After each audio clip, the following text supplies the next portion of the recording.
are live at the Emirates for our Women's Super League coverage of Arsenal against Tottenham. Now, for the Gunners, tonight is all about keeping their title hopes alive. They have just 2 games left until the end of the season, but if they lose tonight, Chelsea will be crowned the WSL champions before they've even kicked a ball. It's going to be a nervy North London derby. Red and white meets white and blue. Corners taken. Of course, there is no quarter given in the North London derby. Driven in is a fabulous one! And the K-ball, wow! Towards Miedemar! Danger! Outstanding! What a start to this North London derby for the Gunners. Tottenham are in front! How about that? Oh, that's outrageous! It's been a dream North London derby. There is no place to hide, is there? Wonderful save! Oh, brilliant! What a fine goal! Expect passion. Marvellous Miedemar does it yet again for Arsenal. And it's North London bragging rights to be fought over here.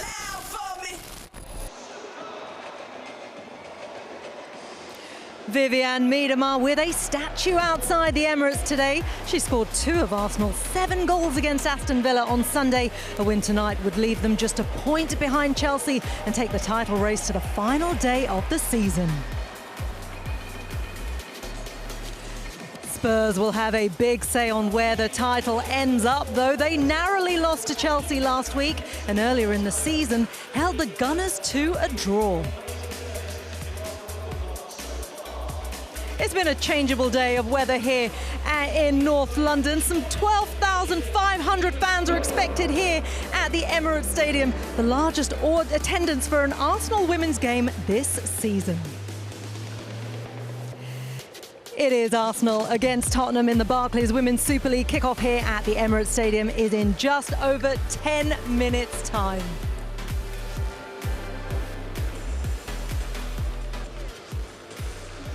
It is a huge game which warrants an equally huge lineup. I'm delighted to say I've got England's most capped player of all time, Farrah Williams, Aston Villa defender and Arsenal legend Anita Asante, and former Liverpool and Leeds defender Stephen Warnock. I almost said Spurs there. That doesn't go down well, does it? Not at all.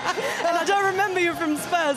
Look, tonight it is all about Spurs, who are here visiting Arsenal. And for the Gunners, look, the equation is so simple, Farrah. Defeat is just not an option. And for the neutral, if we could take this title race to the final day of the season, that's what everyone wants. Yeah, look, the neutral definitely wants the game to go to the final day of the season next weekend. But look, Arsenal have to win here today to keep the pressure on this Chelsea team, which is obviously going to be difficult because I can't see Chelsea dropping points now until the end of the season in their final game. So it'll be difficult, but they have to keep the pressure on this Chelsea team. I think the big thing is put it back in the hands of Chelsea, isn't it? That's the only thing that you can do as an Arsenal player in that changing room. You know you've got to play on the front foot. You know you've got to go out and win the game. Be ambitious tonight that you can do that, and then hope for a little bit of luck on that final game of the season. Yeah, and because you never know what's going to happen in that final game, nerves could come into play. I mean, Anita, you were here during Arsenal's heyday. You won the quadruple with them, and there was a time when they were the dominant force in women's football. The landscape has changed in recent years. Other teams have played catch-up, but for Arsenal, winning a title like this, which would be their first since 2019, it's crucial, isn't it, to be back up there in the big time? Yeah, absolutely, and that's the ambition of the club and the players, and you can tell from the way they started the season that they were flying and wanting to get back to that level and bring a trophy home. So it's really important that they show that today by getting a solid performance. Yeah, and it's certainly something that Jonas Eidevall has been speaking about. He is the Arsenal boss. We're going to hear from both the managers now, starting with Jonas. He's been speaking to Jane Dougal.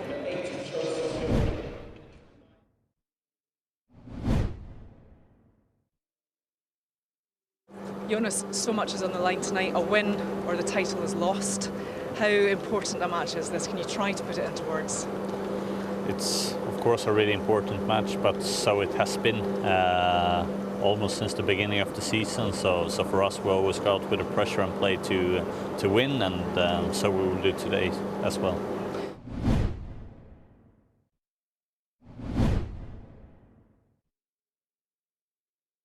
Playing at the Emirates, are you expecting an intimidating atmosphere? I just think we love playing in big stadiums, and so obviously, you know, you want an atmosphere, and I'm not sure that it's necessarily intimidating. It's just great to have the fans in and lots of people and lots of noise, and just makes it more of a, you know, real fans affair. Well, Tottenham and Arsenal will have to contend with the attacking threats of the likes of Beth Mead, Katie McCabe as well. They reached over 150 appearances for the club in the last week or so. Jordan Nobbs and Kim Little as well, reaching over 250,000. I mean, these are huge players for this club as well. They'll certainly be looking to perform tonight. Of course, this was where they were honoured by the Arsenal chief executive, Vinay Venkatesh, just a short while ago on the Arsenal pitch. Beth and Kirsty there, and Kim Little as well. Yeah, beautiful moment for two very, very big players for this club. Farah, you know them incredibly well. It's just a shame that Jordan, of course, went off injured on Sunday, and she'll be playing no part in these final games of the season, which will be so painful for her. Yeah, really painful, really gutting, not just for Jordan, but for the England fans out there with the home Euros coming up. I mean, we haven't heard of the injury yet, but hopefully, it gives herself a chance. I know she's been ruled out until the end of the season, but hopefully she has a chance of making that Euro squad. But yeah, really disappointing. Yeah, it is anyway. Well, we do have Katie McCabe, we do have Beth Mead on the pitch, and we have Vivianne Miedemar as well. What a trio they are. And they're really good friends off the pitch as well. Earlier in the week, they caught up with Shaban Ahern for a bit of a coffee and a catch-up. This one's really good. Have a listen. And it's a chance for Miedemar, Katie McCabe, and here's Mead, and it is goal number 3. The three of you have had a very, very strong season so far. Viv, how aware of these records are you? The highest scoring player in the WSL ever. I can answer that. Not very aware. Really? Nah, I just don't really care. You're care. quite humble about it, aren't you? Yeah, I mean, obviously, I hear things and the girls keep me up to date, but it's not really why I play football. And now you two are going to be going up against each other for the Euros at the moment. Your teammates are off the pitch. But how does that change come July?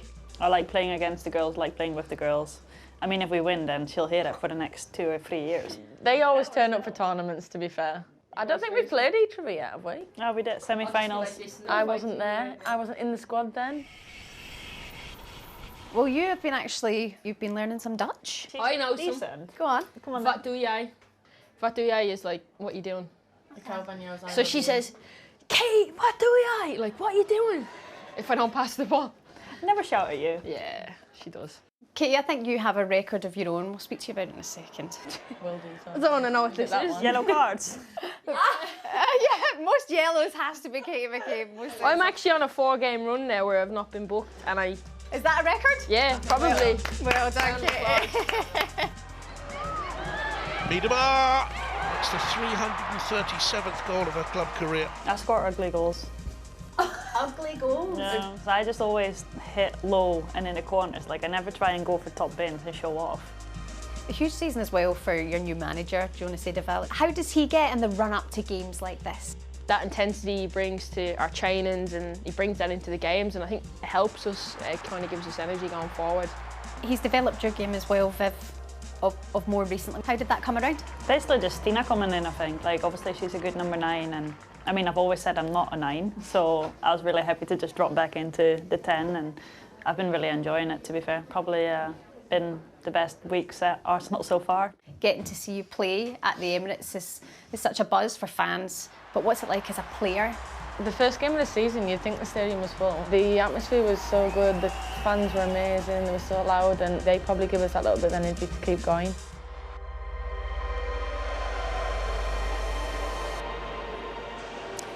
Just in case you're wondering, those cowhide tops there, worn by the Arsenal team, are Arsenal's outerwear designed by Stella McCartney, of course. Farah Williams, look, it's really interesting to hear Vivianne Miedemar talk about how happy she is at Arsenal. This is someone who is reportedly receiving interest from the likes of PSG, from the likes of Barcelona as well. For a player of her calibre, are Arsenal matching her ambitions right now? Look, I think she's definitely happy here at Arsenal, and you can see that in her performances. Look, she's an ambitious player, and I know the club Arsenal are ambitious. They've been ambitious for years, but are they quite at the levels that Miedema's at the moment? I don't think so. And if she's wanting to go on and win trophies, I think she has to make a move at the end of the season. Interesting. Well, someone who won't be making a move, we're sure, is Leah Williamson. She's captain for club and country. She's such a huge influence, Stephen, on and off the pitch. Yeah, I mean, you can see a real leader. Hugely impressed. First and foremost, outstanding defender. Covers well, understands, reads the game exceptionally well. But she starts attacks from the back, and her distribution, her ability to pick out passes into the forward players quickly, to bypass the midfield, switch of plays. absolutely brilliant.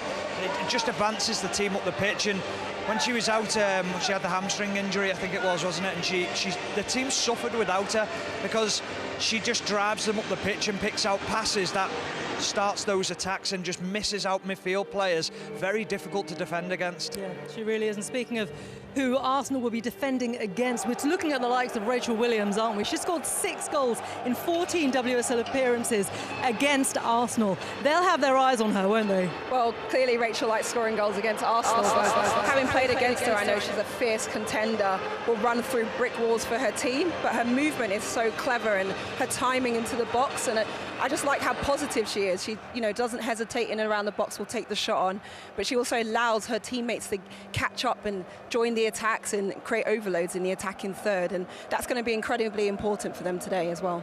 And looking at the way that Tottenham play, I mean, look, the teams are heading out shortly, Stephen. Tottenham are a very tough proposition in terms of how they defend, aren't they? For Arsenal, it's no walk in the park to them. No, you're going to have to be patient when you're playing against Tottenham because they're solid, they're very well organised, very difficult to break down. But I think that's the key word tonight, is patience for Arsenal. Ideally, they want to get an early goal, but they know it'll be a tough game for them. Yeah, indeed. And there really is only one option, as we've been saying all morning, that they have to win to keep the pressure on Chelsea and take it to the final day of the season. A draw would possibly do, but they will be looking at nothing less than 3 points. There is such an expectant crowd here at the Emirates Stadium. It's a fantastic evening as well. The rain has cleared, and we're about to get over to that first half. So with that, it's time to hand you over to your commentary team today, the former England and Everton goalkeeper Rachel Brown-Finnis. But first, Robin Cowan. Thank you very much, Reshmin. Good evening, everyone. So tonight could be the night the WSL title is decided. Defeat for Arsenal, the trophy will be heading to Chelsea for the 3rd time in a row, and the other results, and we go to the final day. Spurs massive underdogs, but a North London derby under the lights at the Emirates might just inspire them to pull off an upset.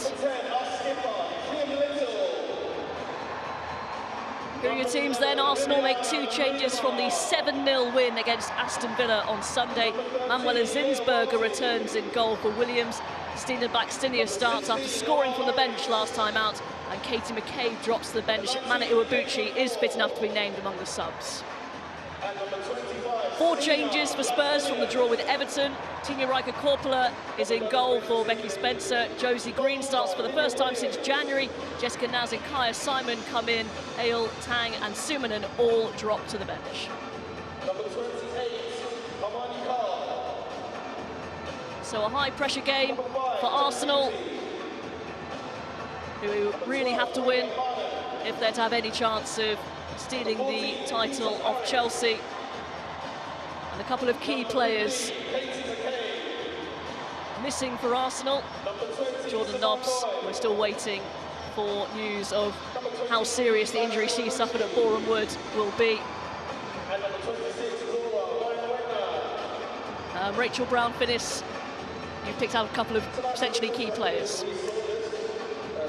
For Arsenal, if they're going to continue this winning streak and their wish to and desire to get Arsenal back to those former glory days and push Chelsea all the way, it's Beth Mead. She's in key form.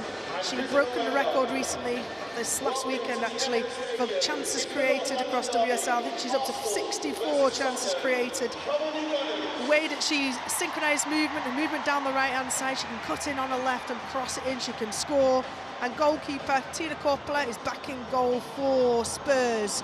Becky Spence played against Everton, but against the top teams, Rihanna Skinner prefers Korpela. They're not going to be playing out the back, they're going to be playing long, and Korpela is a shot stopper. So 2 teams take the knee ahead of kick-off here. Healthy crowd for a midweek. Disappointment that it wasn't played on the Sunday a couple of months ago. It was postponed because of COVID outbreak in the Tottenham camp. But high tension at the Emirates as Arsenal look to take the title race to the final day of the season. Spurs without a win in the WSL in 6 games, but they've played well against good teams, especially in recent weeks. When I watched them against Chelsea and they pushed them right to the wire, they've built, as we mentioned in that game, Robin, they've built on being really difficult to break down, to building and having those attacking threats, not just Rachel Williams, but across that back line. Kaya Simon was instrumental in some of the creativity and the link-up between the forward three. So they've become an exciting team to watch as well. Here is Naz, former Arsenal youth team player, made 2 WSL appearances for them before moving to Spurs. That's a loose ball from Simon, and Arsenal try and pounce straight away. Here is Blackstenius, Miedemar making her way forward. Instead it's back for Leah Velti. Jessica Naz just hesitate, could have played the ball early for Spurs and Ayan would have been in. Instead turned over possession cheaply. Well, one back by Harrop. And the ball has come off the referee, Louise Sanders. So it will be a drop ball for Spurs, who are in possession. Played well against Everton on Sunday, but conceded late, unlike them. I think they might showing a bit of signs of tiredness because of that COVID outbreak. They had a lot of postponed games. They played midweek twice now, as well as the weekend games. So the season's threatening to peter out a bit for Spurs. Rianne's going to ask a lot of the players, the way that they press together, the intensity that they play at. Not the hugest squad as far as established first-team senior players, but they've been remarkable this season. Certainly have. They're guaranteed at least a 6th place finish, which would be their highest in WSL history. And they've already clocked up 9 more points than the entirety of last season. So real signs of progress. Here is Harrop to Ayan. That's good play. Clemeron. Couldn't get past Kim Little. Gets the cross in. Simon scuffs her shot. Here's Naz, forced wide, and into the arms of Zinsberg. A real opportunity there for Spurs. Fantastic play. Clemeron drifting out with that traditional holding midfield position she plays in, down the left-hand side. Sells Kim Little, does really well to get the ball, but to pick out Kaya Simon, scuffs the shot, lands at the back post to Jessica Naz, and again, maybe takes a touch too many, can't get a shot off quick enough.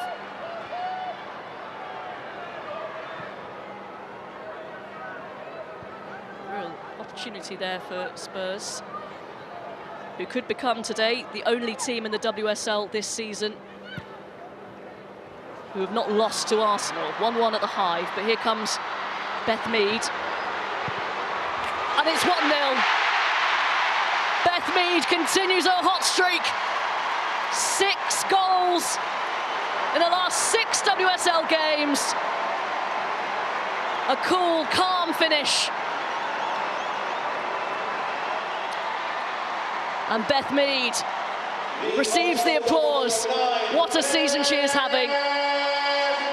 It's such a phenomenal passage of play. You can see Leah Williamson, no pressure on the ball. She can pick out a pass. Beth Mead gets on the back shoulder of the midfield, in between the defensive midfield. Nobody puts pressure on her. Zdarsky can't step out, lets her run inside the box, and similar to a couple of goals we saw at the weekend for Miedemar, just runs straight down the throat of the team. No one puts pressure on, they back off, and ultimately it's a free shot goal. Beth Mead's done this so well. Drift off the wide position, come central.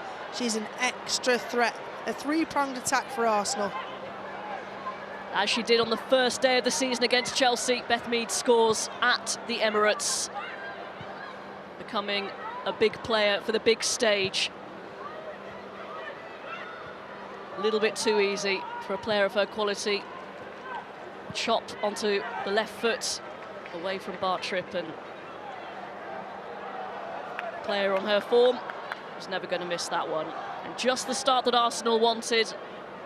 I'm sure, no matter what they say, Chelsea staff and players will be watching. Of course, and you can see how they've set up Josie Green, holding midfielder alongside Clemeron. He's there to is tasked with picking up Miedemar. He's picking up that player who comes off the front line into those gaps in between. But what Arsenal do so well is just rotate that position. Catley can't quite keep that in. Ashley Neville, one of the Spurs players of the season, of course. Excellent, consistent. He's played a number of positions. A free kick for Spurs. As we've seen or said before, Ashley Neville been through that transition from amateur to professional status. Tottenham, one of the few players to have come up with the team and drop her former career to become a professional footballer, to give it that shot. Free kick taken quickly, and it was a dangerous ball across from Rosella Ayan. Corner for Spurs. That was a brilliant ball, wasn't it? Quick thinking from Spurs down that right-hand side. Showed a little bit, was shown a little bit of space by Arsenal. Just switched off, hadn't she? Kim Little down that left-hand side. Oh, textbook ball to that near post. Just couldn't quite get beyond the defender. It's Beth Mead who made the clearance. Harrop was just behind her, ready to tap in. Zinsberger's come, she hasn't got there, and it's a real scramble. Arsenal try and get it away, and eventually it's out of play. Goodness me, that was unconvincing from Arsenal, to say the least. I was backing that to end up in the back of the net there. The scramble, the desire that Spurs had. Rachel Williams in there, Ashley Neville in there. You can see they're fighting for it. Kaya Simon, but what a block off Miedemar, I think it is, off the line, doing a job at the back post. Really, you can see her physically holding the back post so she knows where she is. First and second phase, she comes across. What a goal line save that is from Miedemar. In the meantime, Arsenal try to progress forward with Blackstenius, but the flag is up. Real mess. We had Mead and Miedemar doing their defensive work and doing it well. Slightly nervy. Couple of moments from Arsenal. Yeah, and Zinsberger back in ahead of Lydia Williams, who was substituted in at the weekend. Zinsberger was on the bench. Maybe showing, I mean, for me, she's not been the most convincing of goalkeepers, certainly in that area. As far as commanding her area, coming and collecting crosses, something that she can still make improvements on. She's going to turn this Arsenal into a championship winning team. Williamson away from Williams, and a pinpoint pass. Not the first time we've said that this season. Catley on the overlap, defending from Neville. Again, fantastic ball from Leah Williamson. Still surprises me how teams can allow her the space and the time to be able to spray those balls. Just a few minutes early, she supplied Beth Mead, who spun and ran at goal and scored. Catley. Miedemar is beaten to it, but she manages to pick up the loose ball. Here's captain Kim Little.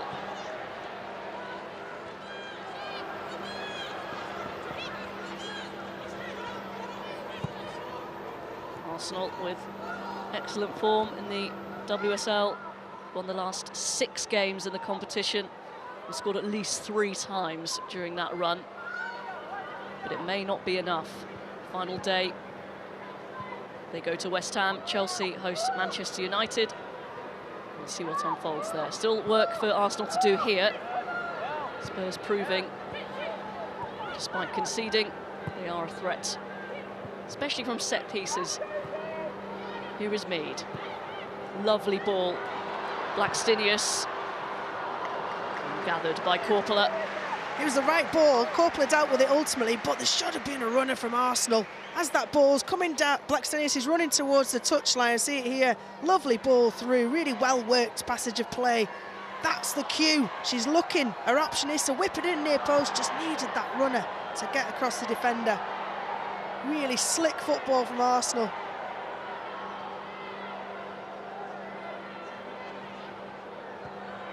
Spurs try and play it out. They've got away with it this time. Simon. She's done really well. Under a lot of pressure. Neville forced back to the goalkeeper. You can see what Arsenal's attitude is tonight. They want to win, and they want to try and win big. Keep the pressure on Chelsea. Williamson wins the header. It's picked up by Clemeron.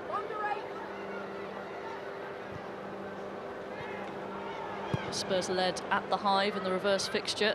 It was a last-minute Viviane Miedema header which rescued a point for Arsenal. The first points they dropped in the competition. Here is Miedema. Foul is given against Josie Green, or against Bartrup, I should say. Yeah, really clever play from Miedema. Either Bartrup as a centre-half or Josie Green as that whole midfield step in and put pressure on Miedema. They'll have seen that and learnt the lesson from the previous encounter. Just more of a body check, really, but another chance for Arsenal. And here again, they do have options. Kim Little's not even in the picture for a free kick nowadays. Catley, the left-footed option. It's very far out, you've got to say. But 30 yards, I'd have a putt from there. Don't think I could reach the goal.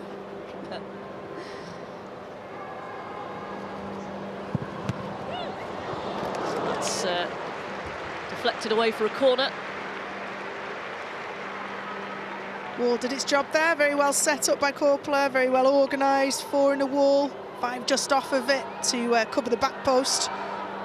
Standard setup but well executed. They're a very well organised and disciplined team, Spurs. But they're under pressure now. It's not a bad delivery, a really good header from Bartrup. Good distance on the clearance. Maritz forced back to Zinsberger. Maxtinius wanted an early ball from Kim Little. It goes short for Mead. And a foul by Josie Green. A free kick for Arsenal. Yeah, she knew it. She got the ball, but she went through the player. You can't do that. What I want to say is really good pressure from Spurs from that clearance. I think it was Ayan who pressed really high up, didn't allow Leah Williamson to play the ball early. See the fouls racking up here. Spurs being physical. Once you see the referee give a couple of those, you know exactly what you're going to do when there's contact into the back of you again. Repeat, you know, because she can't. If you go down and she doesn't give it that time, you say, we gave one 10 seconds ago.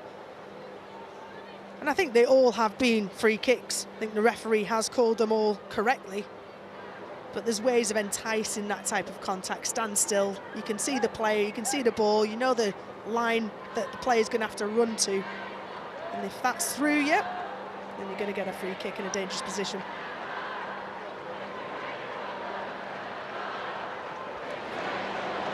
I'd say Leanne Hall, who's been brought in as the assistant coach this season rather than goalkeeper coach, seems to have a very vocal presence, is very much involved in Jonas Eidevall. To say that they hadn't met prior to this season when he was introduced to Arsenal, she's been really influential. Again, it's a Catley or Mead free kick. Mead goes for the chip. No one making the run.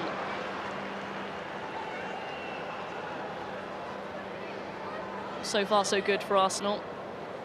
Have to win. A draw would be okay, but a win does take it to the final day, and they'd be back up to just 1 point behind Chelsea. They also have a slightly better goal difference and goals scored, which could come into it if Manchester United do them a favour on Sunday afternoon. Here is Naz.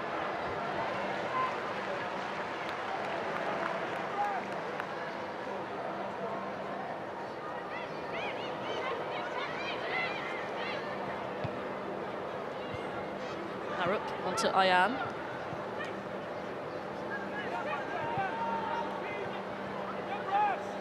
Miedema away from Green and tripped by Clemeron. A definite foul. Could this be a booking as well? It's a clever one from Miedema. She chops the ball inside. There's nowhere Clemeron can go. She doesn't stick a leg out, she's just physically there. But it is a foul. No yellow this time. She does that again. I think that's what will be produced. But it's not an uncommon sight, though, is it, Clemeron in yellow cards? No, she has already served a suspension this season for accumulating 5 cards. Given the length of the WSL season, it's quite impressive. Yeah, pro rata, it's pretty unfair, isn't it? Yeah. True. She's definitely not just an enforcer, though, is she? Real vision. Yeah, when she joined from Everton, I thought it was a huge loss for Everton, and she's been really key in how Spurs play and how Rianne's going to use it. She has a very definite role in that, just in front of the back four. And another reason why they are so well drilled and so well organised. Here's Williamson, striding forward. Plays in Emirates. Here is Wubben-Moy, scored at the Emirates. 1-1 draw against Wolfsburg. That's as good as it got, though, in the Champions League knockout stages for Arsenal. It's better. Good pressure from Spurs there. Made Leah Williamson turn over the ball. Green trying to play in Naz, and that was a heavy challenge from Wubben-Moy, but a well-timed one. Skinner will be happier with this last sort of 5 minutes. It's a bit more organised fight. Kaya Simon and Rachel Williams together, putting pressure on the midfield and that back four.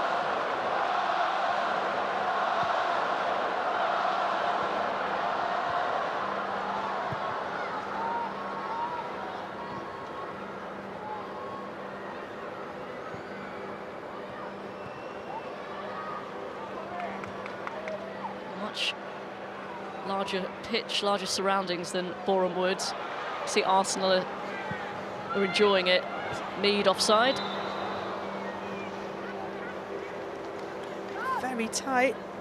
Zadorsky just about was the deepest player. Beth Mead just beyond her, ever so slightly.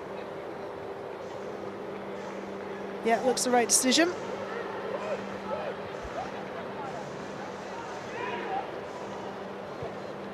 A good crowd for midweek at the Emirates. The WSL record was at the North London Derby, Tottenham Hotspur Stadium a couple of seasons ago. Here come Arsenal again, just wide. Brilliant block from Ashley Neville there. Got a little touch on it as she came sliding in across. It looked, for all intents and purposes, a free shot at goal from the edge of the box. Marshals are really well. Lovely ball from Miedema again. Feeding Caitlin Ford. Great sliding tackle from Ashley Neville. The corner for Arsenal.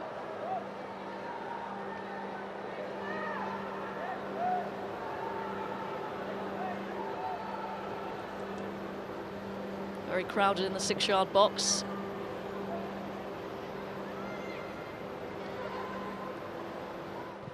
Catley. Again, Spurs defend it well in the first instance. Back in by Mead. And the goalkeeper just about grabs it. She's lost it now. And eventually Spurs scramble it away. Wow, that is brave goalkeeping from Corpola there in the Spurs goal. And she's remonstrating with the referee. I do think it should have been a free kick. Endangering a player. See here, the ball just creeps through and it falls to Caitlin Ford, who lunges, and yes, Corpola doesn't have control of the ball, but that is surely endangering a player. Thankfully, Corpola's okay and can carry on. Some say goalkeepers get a lot too much protection nowadays. I would argue otherwise. You wouldn't be one of them, yes.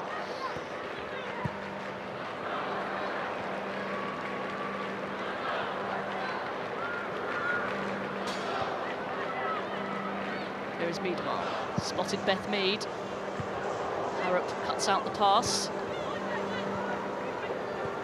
Here's Green. On to Rachel Williams. Wearing a mask today, with a broken nose.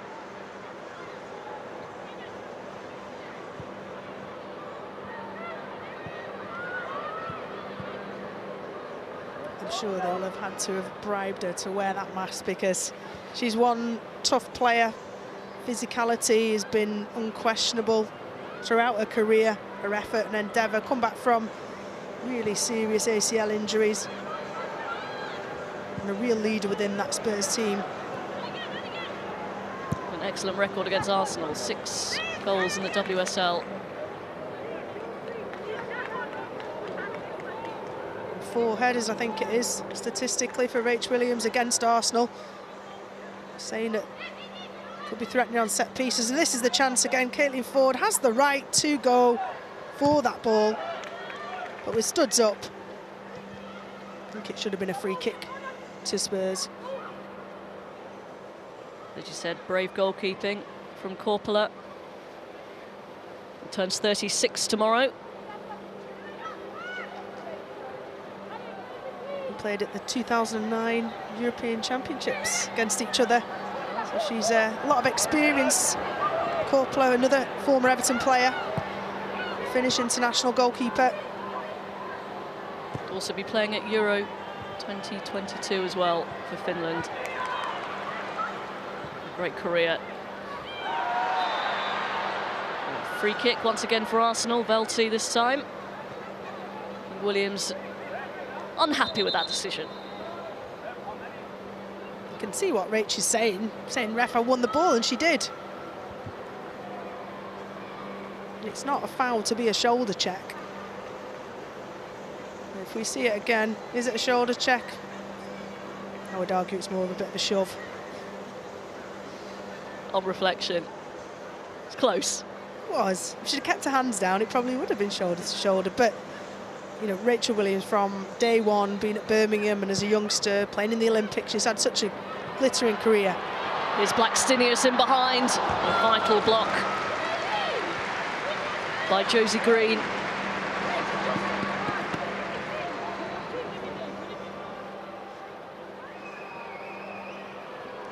Oh, lovely sliding tackle to get back across, complemented the one just a few minutes ago by Ashley Neville.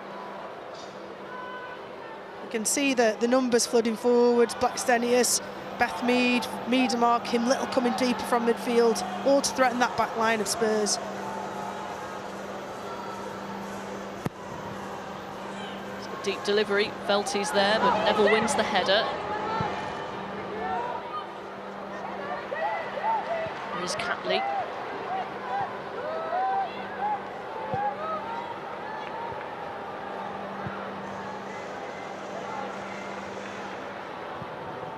Mead. Harrop gets her head to it. Maritz, good first touch. Shot is charged down. Certainly one way to tire out a flagging Tottenham Hotspur team is to keep spreading the play, to switch it from flank, from right to left, and Arsenal are using all of this big Emirates pitch to do that. Wide players on the lines, really stretching out that back line, making them do extra yards. Blackstenius trying to get away from Simon. This is going to be a free kick. And a yellow card for Kaya Simon, stopping a potential attack. Yeah, she knew what she was doing there. Cynical foul. No arguments from anyone. After all, this is a North London derby. There's a lot, not necessarily at stake for Spurs, but pride absolutely at the forefront of every single one of these players' minds, and team talks from either manager. Little. Out to Mead. Now, the rivalry isn't quite as fierce as the men's one just yet, but it will get there. I think the rivalry between the managers of Arsenal and Chelsea in the WSL is starting to heat up. Here's Miedema. Goes for the near post, drags it wide. I think that flame was lit on the first day of this season right here, actually. When Jonas Eidevall, is it a knee slide? Am I exaggerating when he did a knee slide celebration in the direction of Emma Hayes? Not quite sure that's still digested yet, that Emma Hayes. But what a way to enter his career in the WSL with Arsenal. Great celebrations. A great start. Naz trying to thread it through towards Williams. Well gathered by Zinsberger. Yeah, well read by the goalkeeper. The Arsenal goalkeeper. It's a lovely ball. You could see what they're trying to do, but read exceptionally well by Vubben Moy, I think it was, who tracked Rachel Williams. Lovely flick from Miedemar. Just to go forward quickly towards Blackstenius, picked up by Caitlin Ford.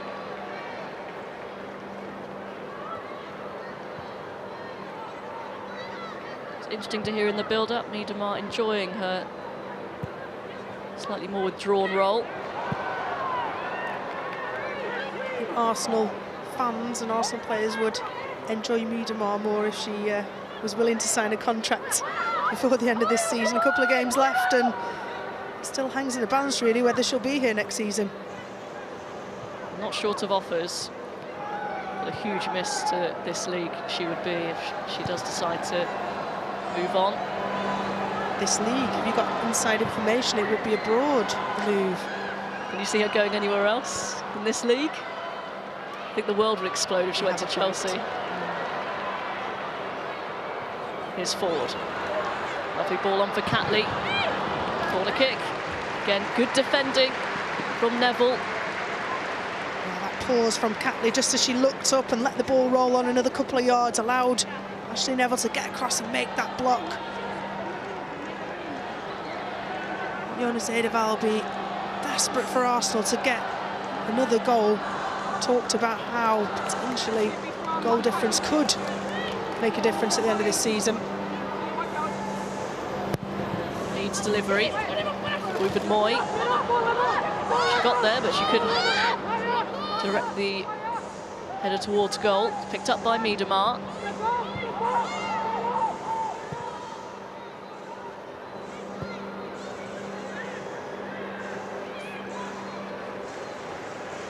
Here's Little. To Williams, who had stayed up there. Simon inviting Naz forward. She is quick, but that's asking a lot. I'd see Arsenal be a bit more inventive off corners. Just from memory, they've had at least 4 corners and they've all set up exactly the same on the 6-yard line, and Tottenham have dealt with each of those corners very, very well. Bartrip heading away, Ashley Neville heading away. All the creativity they have. I think Eidevall and Arsenal should expect more. Spurs need to watch themselves though. They've had one booking, Kaya Simon in midfield, and it's that midfield area that's getting a little bit tetchy. This time Jessica Naz on the back of Catley's heels. A definite foul. Still only the 1 yellow card brandished. I have a feeling it might not be the last.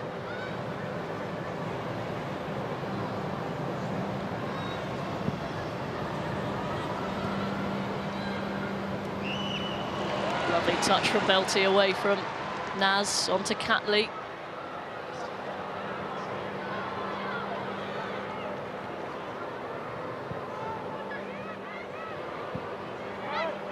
Last trophy for Arsenal was the WSL title in 2019. Mead dropping deep, finding space, lovely feet. It's Miedemar, just wide. Lovely movement from Arsenal. You see there 5 Arsenal players all in a line really. Ends up in an attacking role. It's Beth Mead who checks short. Miedemar goes longer. Beth Mead then gets on the ball, allowed to turn, allowed to feed Miedemar. He just scoffs it a little bit. Hard and wide. But warning signs again from Arsenal.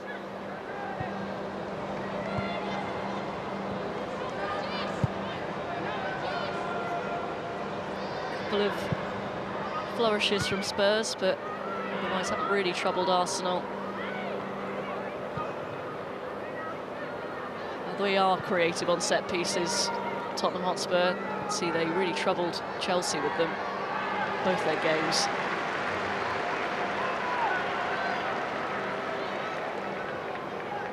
Yeah, and in relatively tight games, certainly where you are potentially the underdog like Spurs are today, they can be that cutting edge, that defining moment. A really well-rehearsed corner or free kick. Arsenal, if it gets to the end of the match and the game hasn't hasn't fallen in their favour score-wise, maybe opportunities missed. Look how tight it is. Going ahead on goal difference. ahead of Spurs, ahead of Chelsea, I should say. Spurs come forward. Ayan. He took a little bit too much time to release the ball. Kim Little back there to nick the ball off her. Good pressing, though, from Clemeron. Spurs have it back with Simon. Shields the ball well. Green closed down. Now Arsenal can come again. Miedemar can't find Blackstenius. The only option she had. Yeah, it was, you could see what Miedemar had intended. It was an outside-in Blackstenius run, and Blackstenius just checked it slightly. The path of the ball from Miedemar was perfect if she continued the angle of her run. Arsenal defended really well, though, on that Spurs attack. Just Ayan could have fed Rachel Williams. She was absolutely herring down centre. So the timing of the pass was off. Chance gone. Zadorsky, who took a eye off the ball. A throw for Arsenal. The referee not happy from where they took it. Unusually you see that the referee urges the team forwards to take the throw in. Rules the rule, I guess.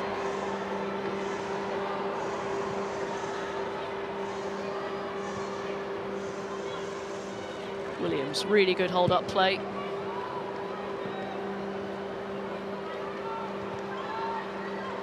Spurs can't sustain it.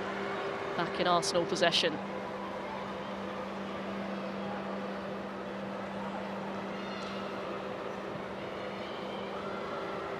Ford closed down quickly by Neville.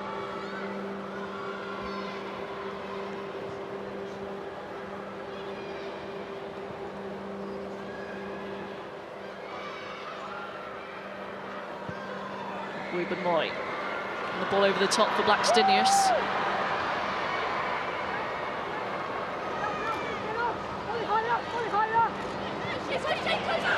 Could be a chance here. Deflected, good save by Korpela, who was already down, had to readjust.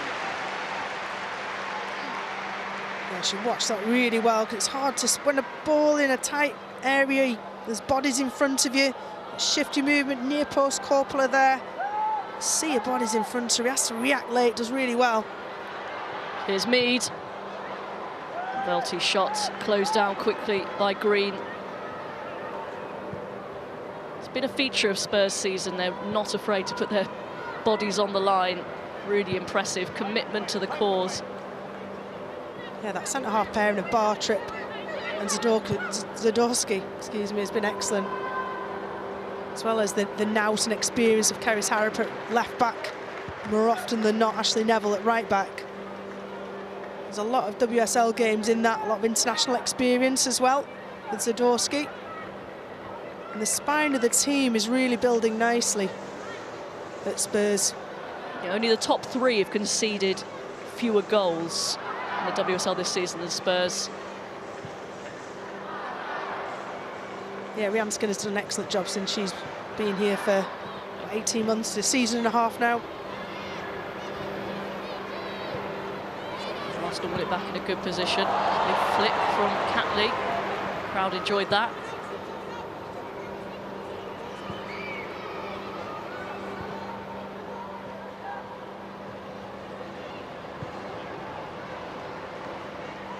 There's Williamson.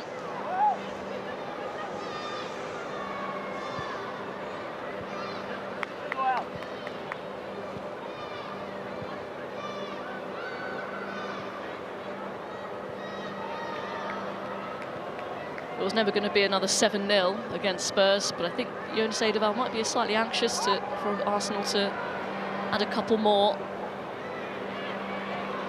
Made reference to how tight the game was. Spurs leading 1-0 up until the dying seconds of the game where Miedemar equalised. They know what they're up against, a tough opponent. Another free kick for Arsenal.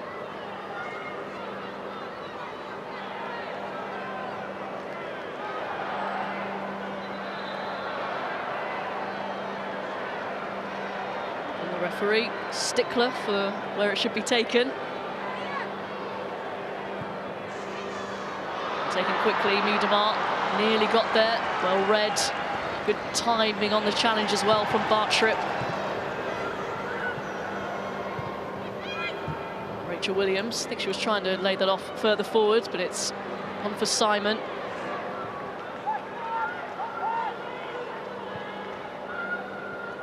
Clemeron.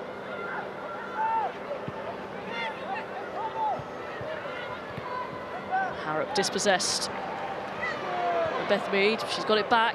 Williams, not too many options. She's absolutely surrounded by red shirts. Brilliant feet to keep the ball from Williams. Simon, now Naz. Good spell this from Spurs.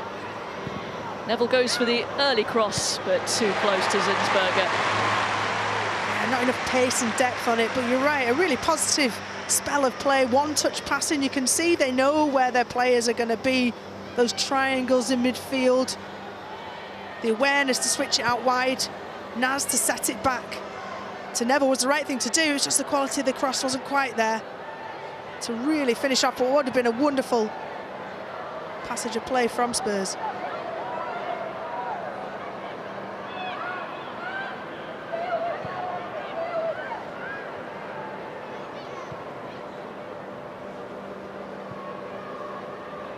Half-time in the other WSL game, Manchester City 0, Birmingham City 0. Birmingham have to win that one if they're to stay up, though. They seem to pull out their best performances, don't they, against the top teams. They beat Arsenal 2-0 this season. They really narrowly lost, only a penalty against Chelsea. I mean, they've been... It's unbelievable. If they were to stay up, it'd be unbelievable given a lot of the results or the general results they've had. But against the top teams, they really do seem to... Darren Webster seems to bring the best out of them. Also implications in terms of the Champions League places. Manchester City, if they win both of their games tonight and against Reading on the final weekend, they will pit Manchester United to third place. Here's Naz, just runs it out of play. Bit of naivety from Naz there. If we see the replay, I think there's a little bit of a shove from Leah Williamson as Naz beats her for pace down that left. She could have gone down just there. She was off balance and then her touch was heavy. But good defending.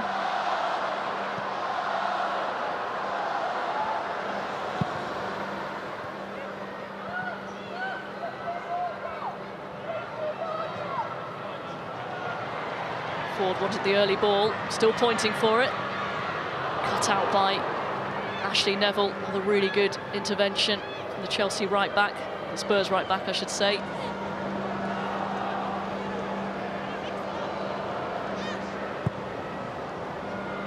It's a lot to be decided, potentially. Could be everything to be decided on the final day. And we will have you covered. We start at 11:45 on Sunday on BBC Two. Big games at the top and the bottom on the final day. And we will have one of those games live for you, TBC at the moment. It's the nature of this season, it's been brilliant. I've heard you've got a private helicopter waiting to drop you off, Robin, based on where that location's going to be across London. That's right, I forgot to say, yes, if anyone's got a helicopter. Would only need to be a small to medium-sized one, wouldn't it? I think medium is being generous.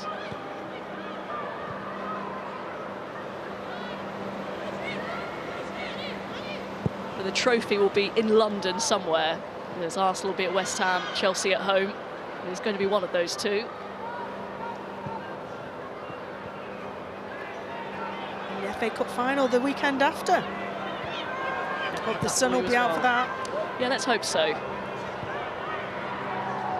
Still waiting for that. Zadorsky finds Neville. Brilliant first-time ball for Neville. An underappreciated skill, Kim Little. We know what she's about on the ball, but really good at winning it back as well. She knows what's expected of a midfielder, and she just exemplifies that role. Well, the flag has stayed down, now it's up. Blackstenius. I think it was the right decision. Just looked like she started a run slightly ahead of the defender. My inkling was she was offside. Pretty tight, but yeah, the right call from the assistant. A bit flat the last few minutes.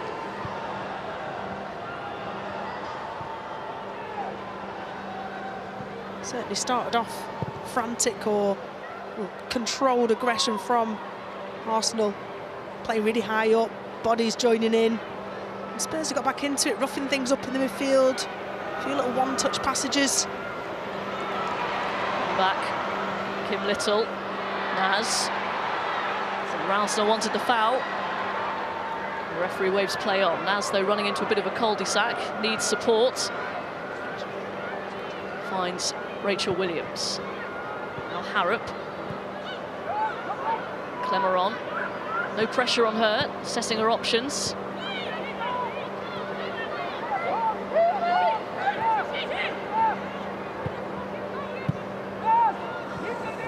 Oh, Clemeron turning into trouble.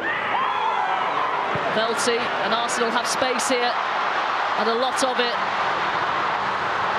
It's Ford. Straight at the goalkeeper. Should have done better there, Caitlin Ford. You could see it was 4-on-2 and Arsenal broke with such ferocity. Thought goal was imminent.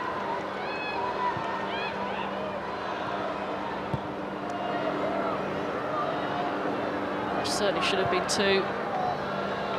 Whole of the goal to aim for. Corpley did well to push it aside as well. Yeah, it's good positioning from Corpley. She's off the line, made the goal look a little bit smaller. Less for Caitlin Ford to shoot at, but hard and low, pick your corner. There's plenty of pace on it, but just straight at Corpley. Let off for Spurs, who gambled a little bit. Kerry's Harrop was forward, Ashton Neville was forward, both wing backs.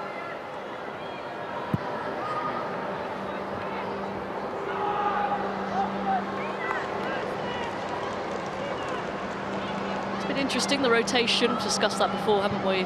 Becky Spencer, she played against Everton. And you feel it is because of the styles of each one.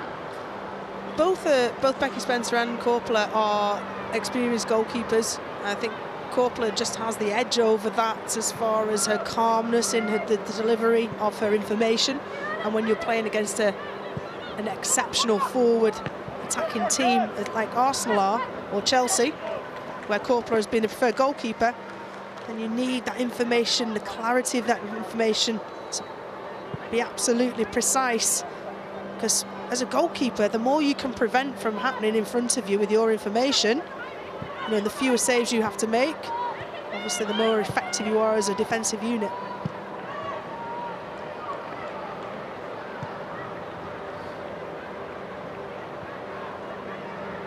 The final 2 minutes of normal time. Arsenal with the lead, but a narrow one. Brianne Skinner, I think, will be pleased with the reaction of the players. First 5-10 minutes for Arsenal looked dangerous for Spurs, and they regrouped. Kai Simon's gone a little bit higher up to put pressure on the centre halves, stop that supply chain. Here's Maritz.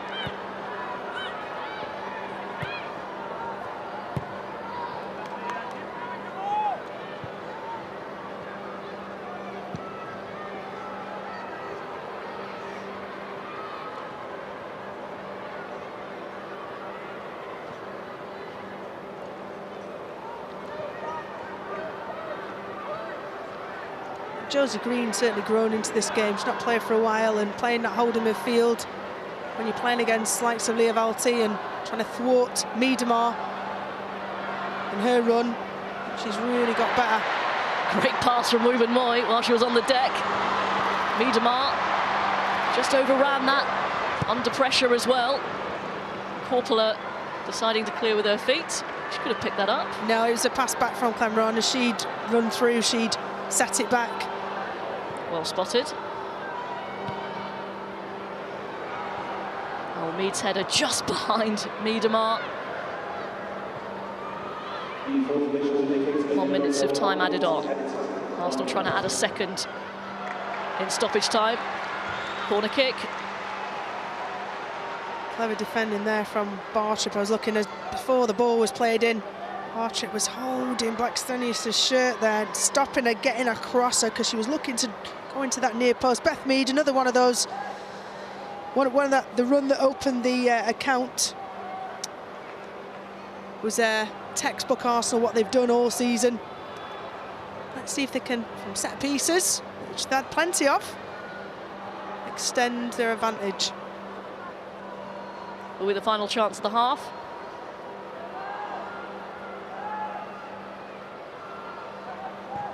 It's Catley. Goalkeeper's come. Spurs head on it first. It's not quite cleared. Velty back to Little.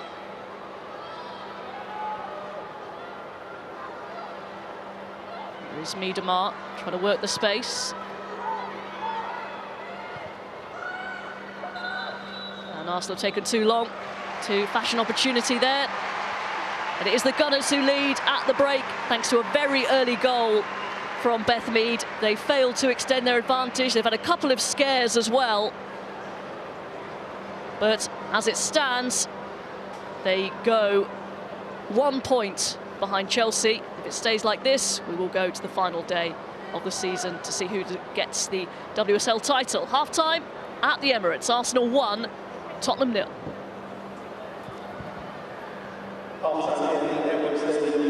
Robin Cowan and Rachel Brown-Finnis, thank you very much. Yeah, the players are heading down into the tunnel. Bigger surroundings here than Boreham Wood. Arsenal had a job to do here. They need to get the victory. So far, so good at half-time, Farah. Yeah, look, they started the game really well and got an early goal. They put pressure on this Spurs team, but I think the Spurs have actually grown into the game. It took a while.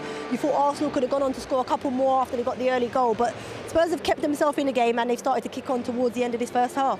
It's never easy when you go a goal down so early in a game. It's about then sticking together as a team and understanding that there's going to be an onslaught because Arsenal's backs will be up. They'll be thinking we can smell blood here, we can get more goals. But they've stuck together. It's been really good. I think they're just the decision making when they go forward. You can see the difference in styles when the two teams attack. And that is it, isn't it? Because Spurs are a team that are just growing. Arsenal a team in transition as well. But the difference in quality, because, you know, Arsenal are stalwarts here in the top tier and Spurs are getting there.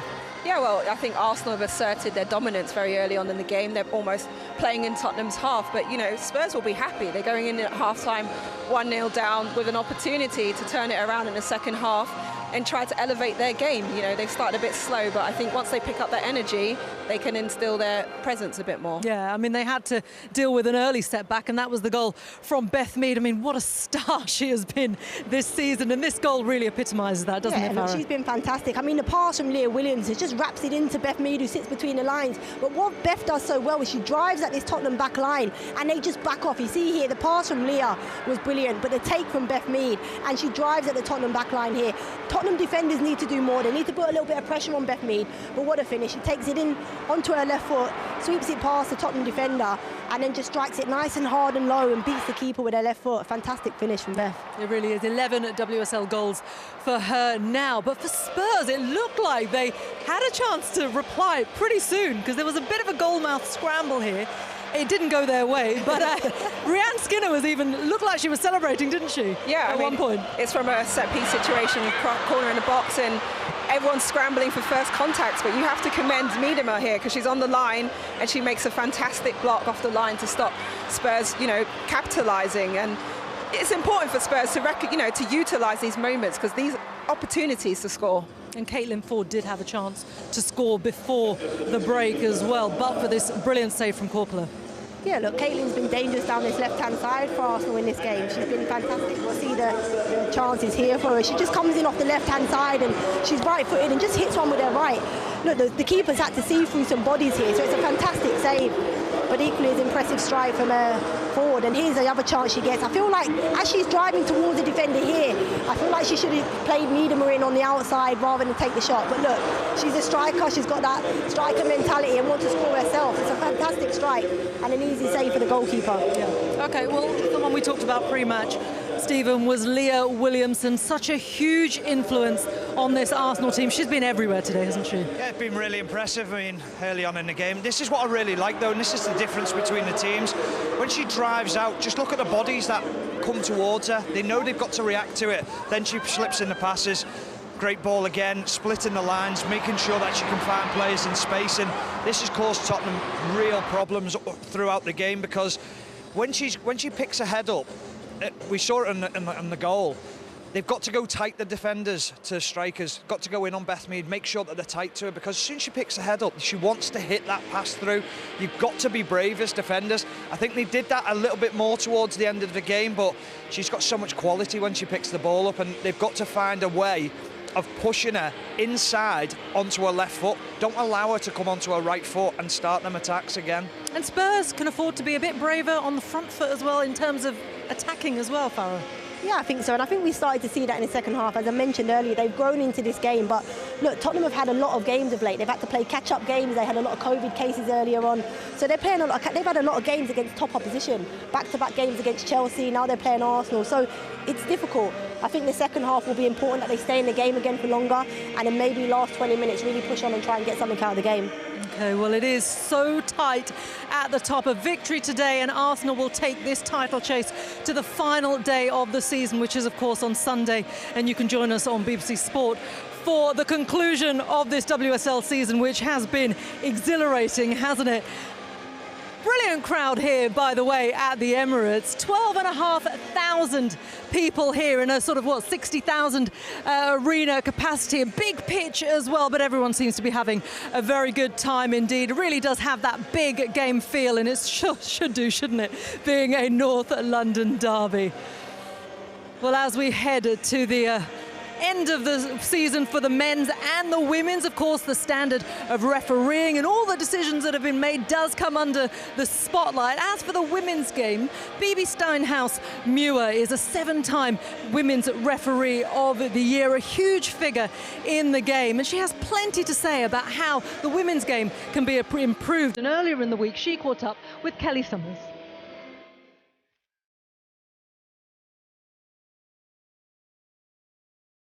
Tell us then what your role entails on a day-to-day basis. I'm working with the officials in the women's game, in the Women's Super League, in the Women's Championship, to be more focused, to be more detailed, to have more support around them, a different network of support around them. All of this is very, very crucial for development of a referee.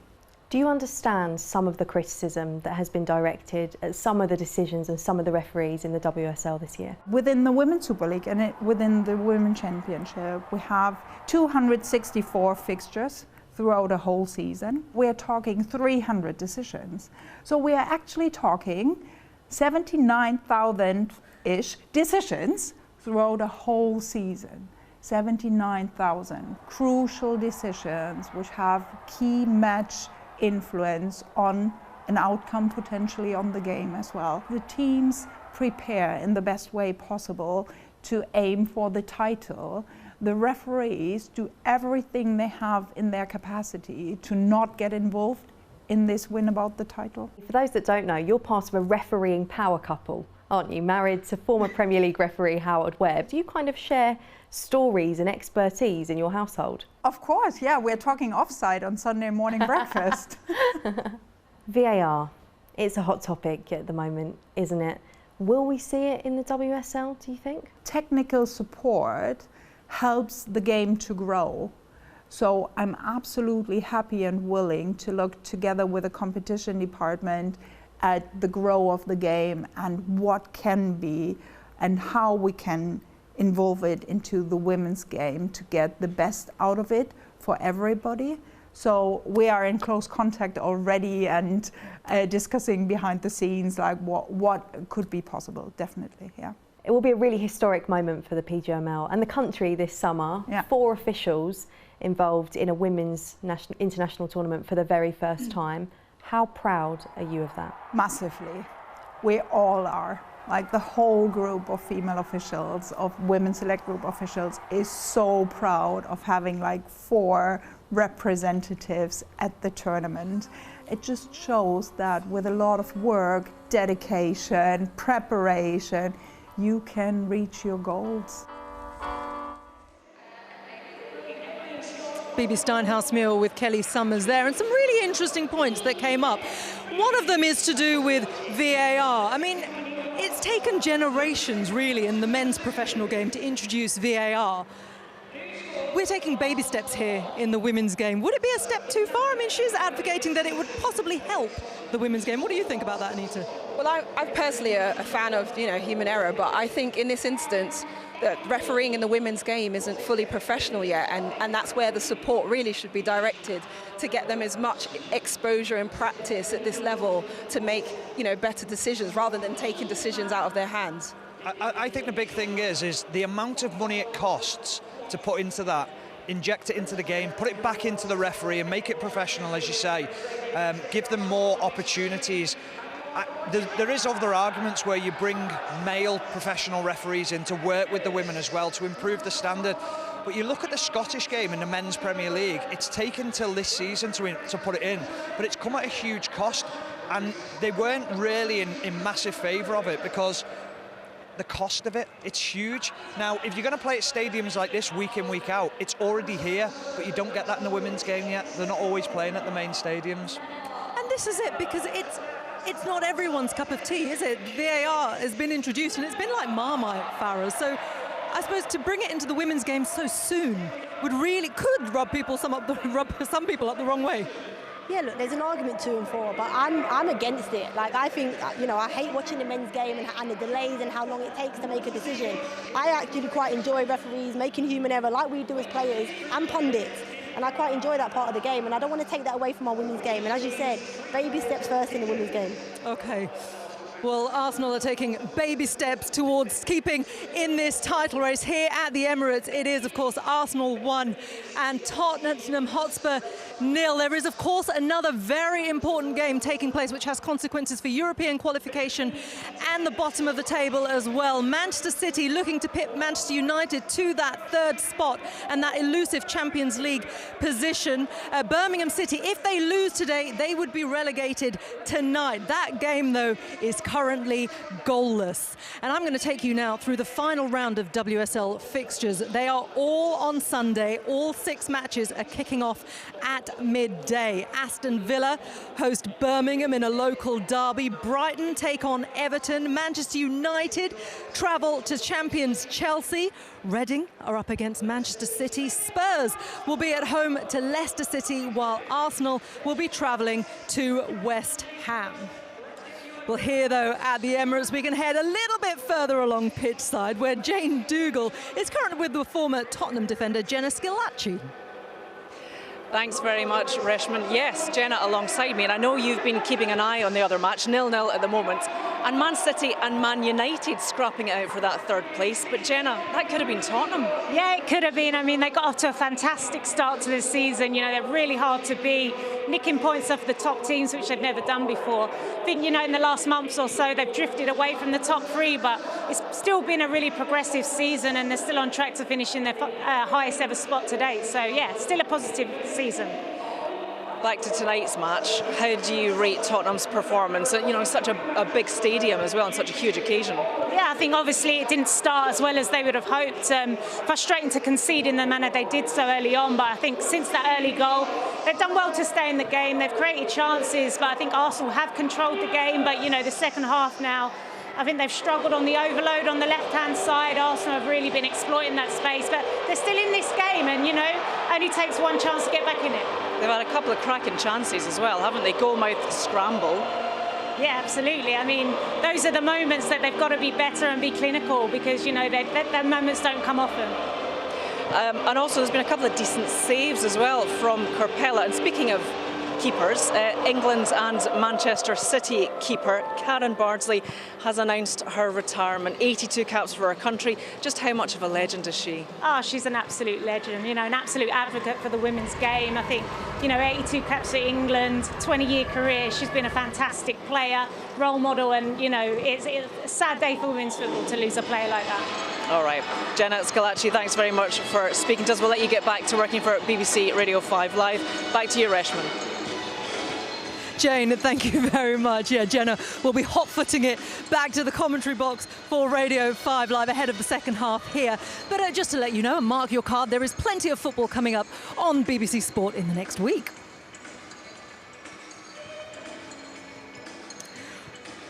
Okay, straight after we wrap here at the Emirates, you can stay with us on BBC Two to watch kicking off the rise and fall of the European Super League. That is at 9:30 p.m.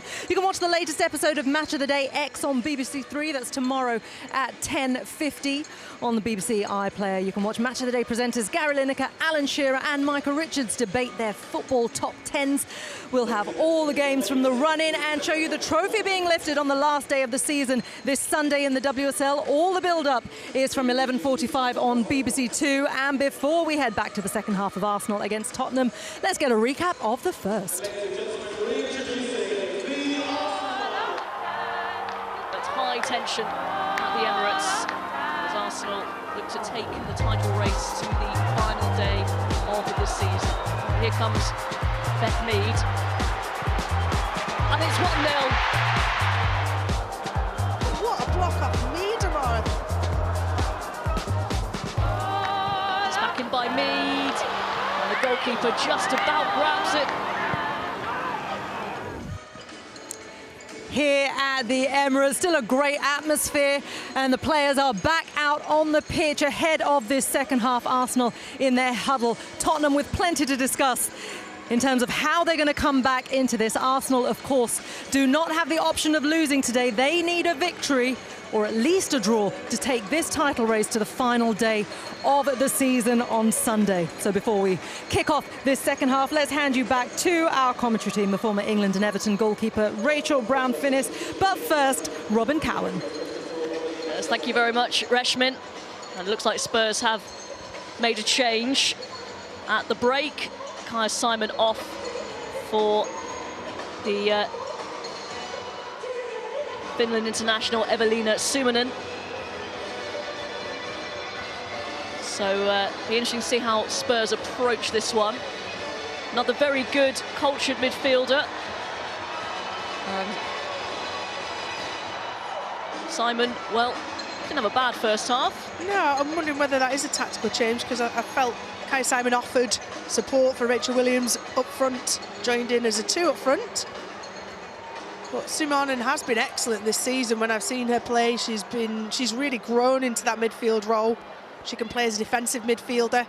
Maybe it's a little bit of help for Josie Green and Clemeron to compact that midfield, where Arsenal have been causing them problems. Simon was player on a booking. He may have come into it, but Spurs did need, as you said, a little bit of help in that department. As highlighted at half-time, Leah Williamson with those perfect passes through the lines to shut off those channels a little bit more often, Spurs, because Arsenal could be further ahead, but they're not. And so Spurs will feel like they could get something out of this game still. You can see those three in midfield are working really closely. So out of possession, it's difficult to play through. In possession, you've got someone to pass to it almost immediately. Finding those little triangles to play out of trouble.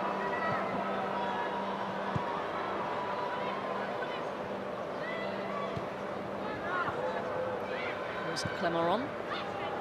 Now Neville. A loose ball. Straight to Velti. Now Miedema is allowed to turn. Tries to play in forward. Neville makes up for her error. With a good recovery run from Ashley Neville. Should be important. Giving information to Jessica Naz, younger player in front of her, helping her with her role. No one marking Miedema from the throw-in. Didn't quite sit up for the shot. Catley takes it on.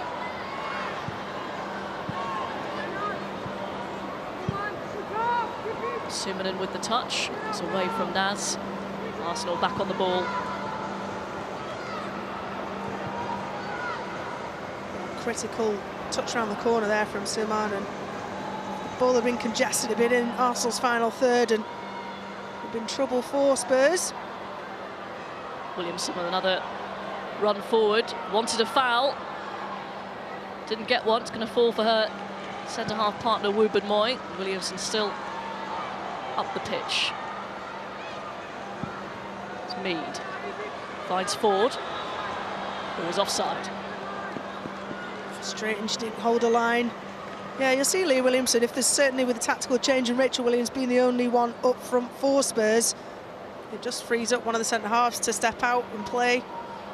Leave Wubbenmoy, as it was this time, 1v1.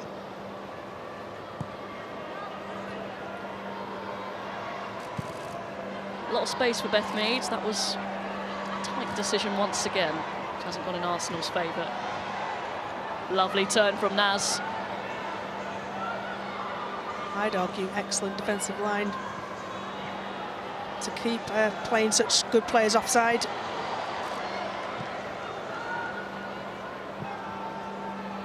Glamorant nearly takes the referee's head off, but does find Keris Harrop. On to Josie Green. And both of them went in, and the referee's going to have to stop play here. Green and Mead, full-blooded.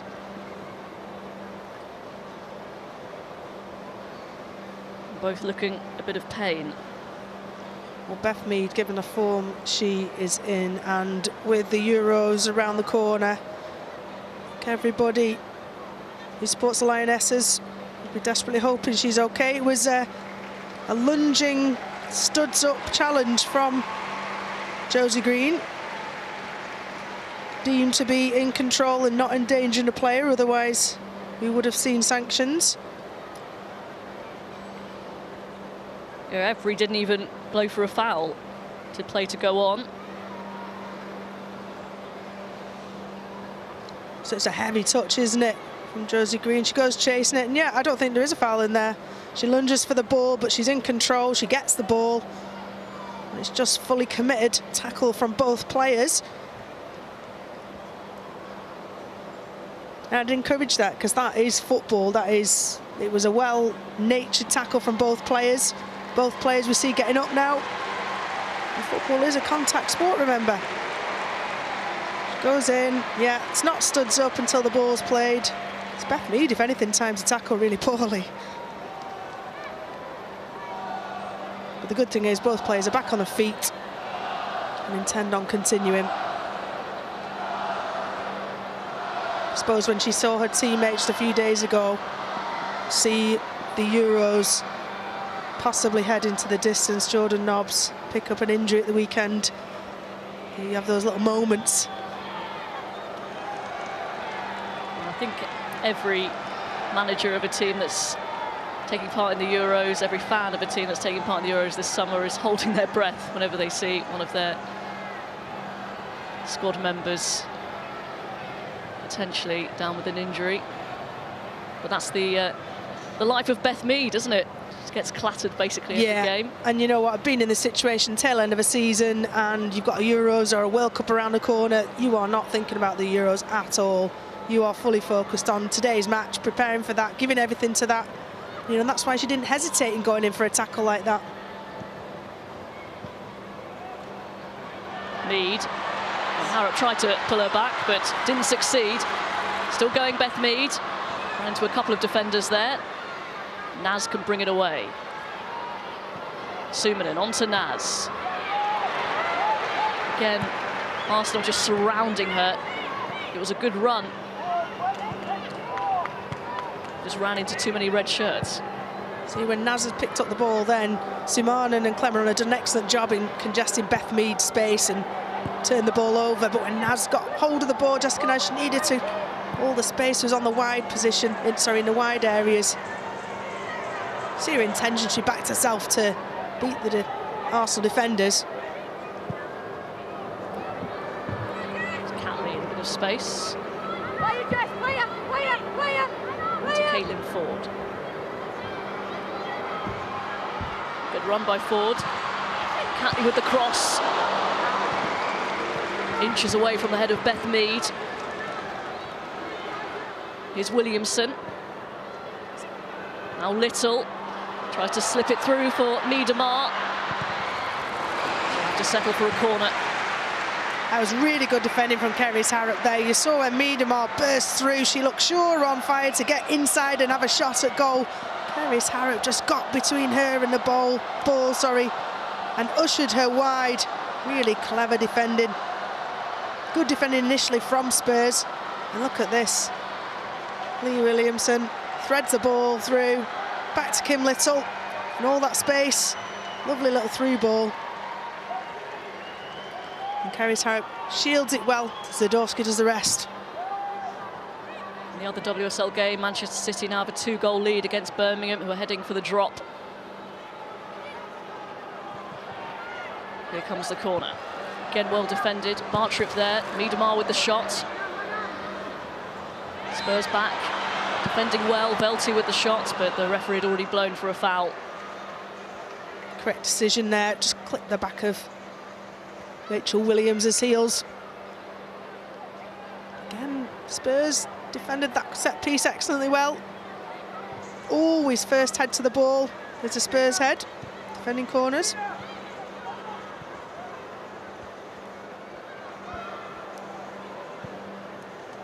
Your view on the title race, Rachel? It's Chelsea's to lose. Oh, it's a blue. For me, it's Chelsea of, yes, they started the season when Arsenal got the better of them, but they've reigned supreme this year. Here's Miedemar. Lovely dummy. And another shot straight at Korpela, who did well to keep it out. Shout for handball of Catley, but referee has indicated she's happy for play to continue. Arsenal upping the pressure, pinning Spurs back, barely gone out of their half. That's a bit sloppy from Mead, giving it to Williams, but she's back. Mead to win it back.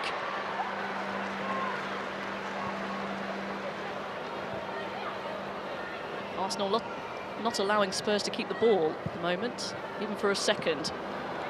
Yeah, and that's two-part. Arsenal are doing very, very well at their defensive duties, out possession, hustling, winning the ball back, pressing Spurs into mistakes, but Spurs have got to do a little bit better in possession. Keep it tidy and simple.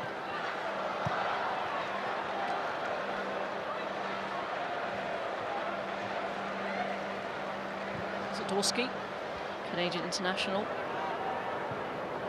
Down the line for Ayan. That's a good run, good movement. A couple of options in the middle. Straight at Zinsberger. No one caught up with her. No, and as you hit the byline, the only option you've got is to try and cut it back, and Zinsberger had read that really, really well. Just cut it out at a near post. Couldn't get enough angle on it to be able to cause Arsenal any problems. As you said, it's hard dog work for Rachel Williams to catch up, for Jessica Naz to get in the box. Won't be surprised to see if Rianne Skinner makes the change relatively soon. Not too many options for her on the bench. She's without Kit Graham, still recovering from an ACL injury. I feel that's been a big miss for them. Yeah, I mean, some of the bangers she scored from outside of the box, she really was a goal threat.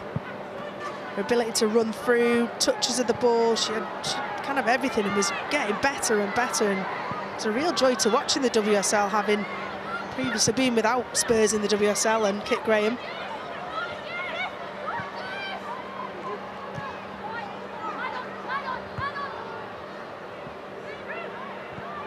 Little gets there just ahead of Ayan. Now a bit of space for Maritz.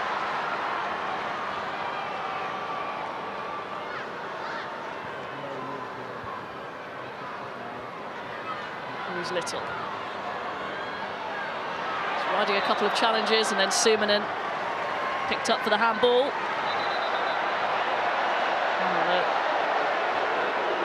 A bit of afters there from the Finnish international. The referee not happy with that.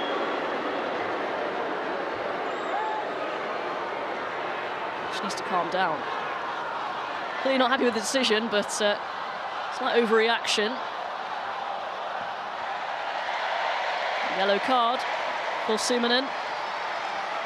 It's certainly been feisty in that midfield. Kai Simon in the first half was booked, replaced by Simanen for this second half, and there's been no let-up. Great recovery runs. And Simanen just catches on a hand there, and Kim Little's not happy with it. But Simanen shouldn't be lifting her arms up. Got to know better than that. Kim Little's like Peter Pan. I feel like she's been around forever.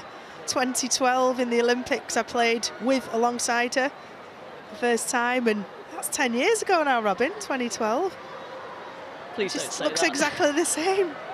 And plays just, you know, to the same standards. The fitness has never dropped, never wavered. She's phenomenal.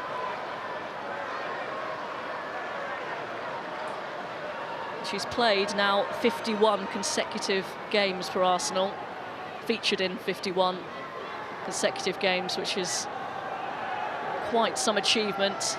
I think her retirement from international duty in the summer may have helped that. She's kept herself fit and firing. It's Clemeron away from Ford. Coolly done by Neville. Flag's gone up against Williams.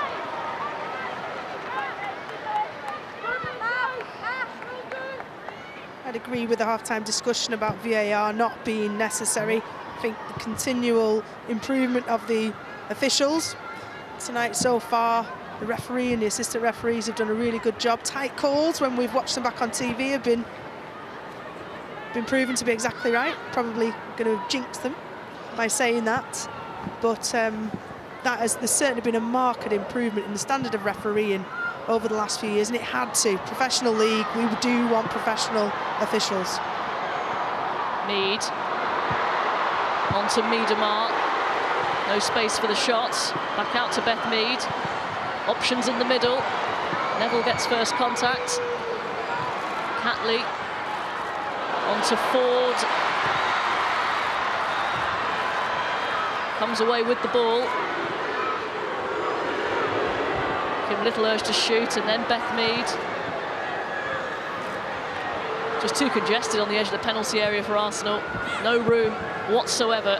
Good defending from Spurs. So hard to play through, isn't it, when they compact? Oh my God. All 11 players within pretty much, you know, a 20-yard width and a 20-yard depth. All in front of the goal.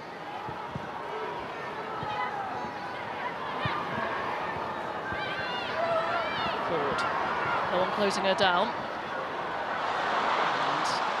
And inches away from the perfect through ball for Beth Mead.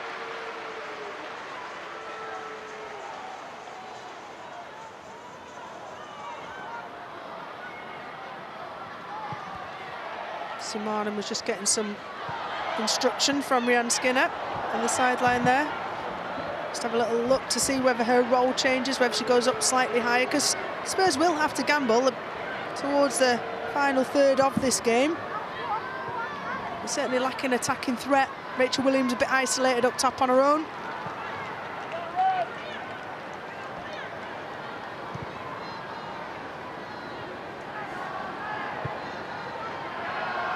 Or maybe she's told to calm down.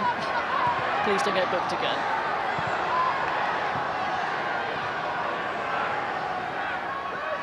Little, great ball.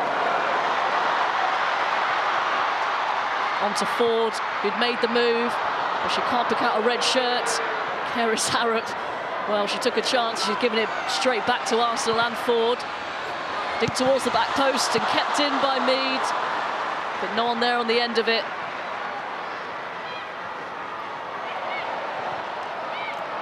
Kim Little battling for it with Naz, who brings it away. Sumanen, and now Green.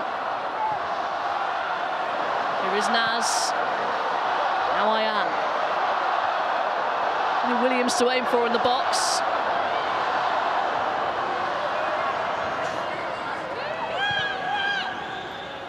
Helps to find Neville for support. It's a good ball in, well defended by Ruben Moy. Spurs finally up the pitch. Zadorsky. Neville to Ayan, who controls it beautifully. And Naz, though, scuffs the pass. And now Spurs can find themselves a bit light at the back. Here comes Vivianne Miedemar. On to Mead. Good defending. Oh, how she would love to answer that crowd. There's a little swell of noise in the ground.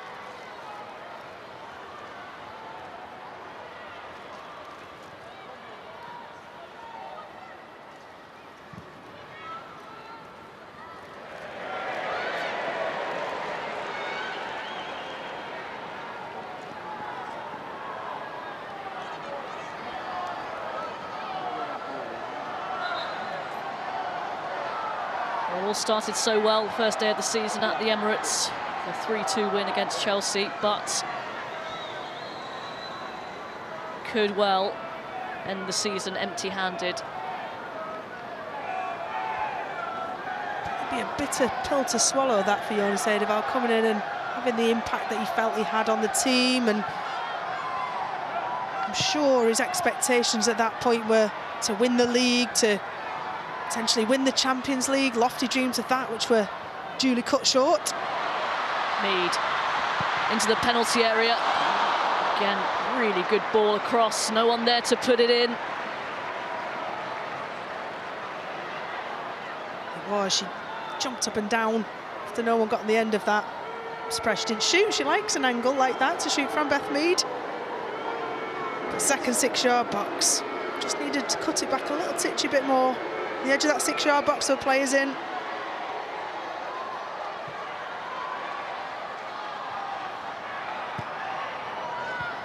Tottenham at the moment down to 10. Jessica Naz is having to receive a bit of treatment, so off the pitch. And back on now.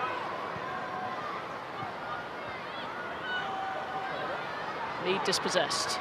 Suominen does well to find Naz. Lovely ball to Ayan. Again, Kim Little wins the ball back for her team. She really has played an exemplary performance, playing in that 4 role, hustling the ball off of players half her age. Then being first one to bomb on and join in with forward players. Space here for Noel Maritz.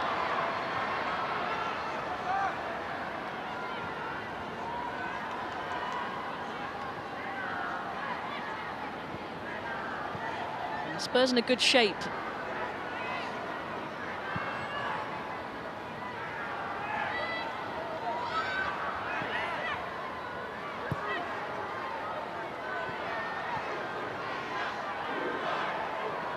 They're so well drilled. You see Rachel Williams out of position, filling in for a player. Ryan, she stays up top. Well drilled is exactly that. Naz trying to play it through towards Ayan, who has taken up the centre-forward role. Here's Ford. Naz struggling to get back now. Ford still going. Finds Miedemar. Trying to make room for the shot or the cross. Again, there is none. Clemeron stays strong. Gets the ball clear. Brilliant composure from Clemeron there. One of the world's best players, Miedemar, trying to win it back, and you're only 8 yards from your own goal. Shields the ball exceptionally well. Buys herself a little bit of time to feed and find possession for her team.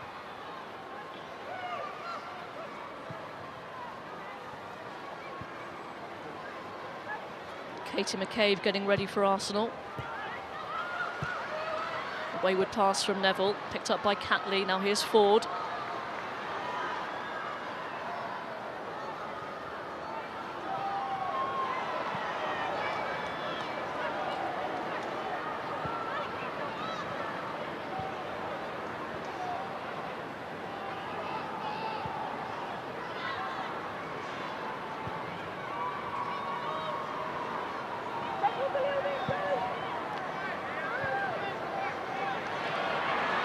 Beautifully done by Leah Williamson.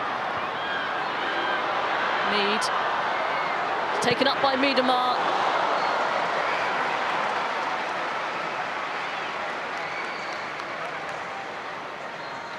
Expected her to go close to that with that one, Miedemar.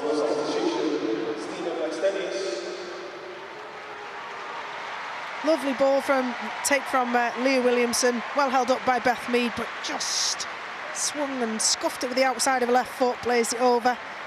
Blackstenius has had a reasonable evening, caught offside a couple of times, but has led that line very, very well for Arsenal.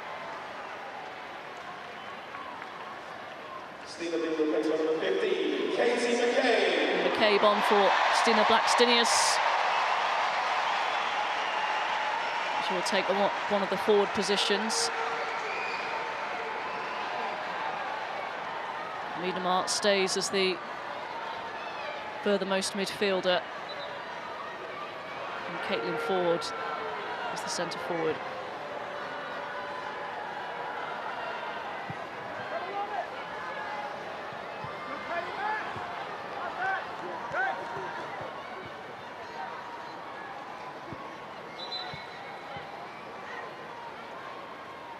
Jordan Nobbs confirmed she will miss the final 2 games of the season. Will she miss the Euros? We still have to wait and see.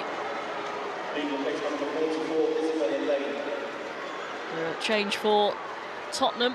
Izzy Lane coming on, 18-year-old.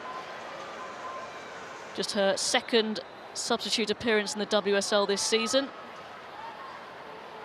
And Jess Naz coming off. She looked like she was tiring a little bit. Yeah, Jessica Naz certainly had some exciting spells during certainly the first half, but did look a little bit tired. Decision making was a little bit foggy. Williams onto Suominen, getting Spurs up the pitch really well.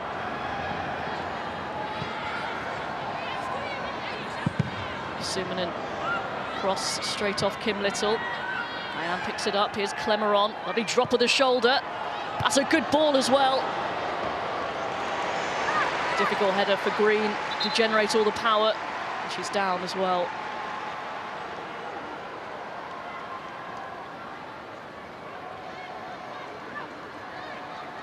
Quite sure what happened there. See on the replay, hopefully. Decent ball in from Clemeron. She goes up for the header. I think just twists awkwardly. Don't think there's really much contact from her own teammate, Rachel Williams. Clock on the head, maybe.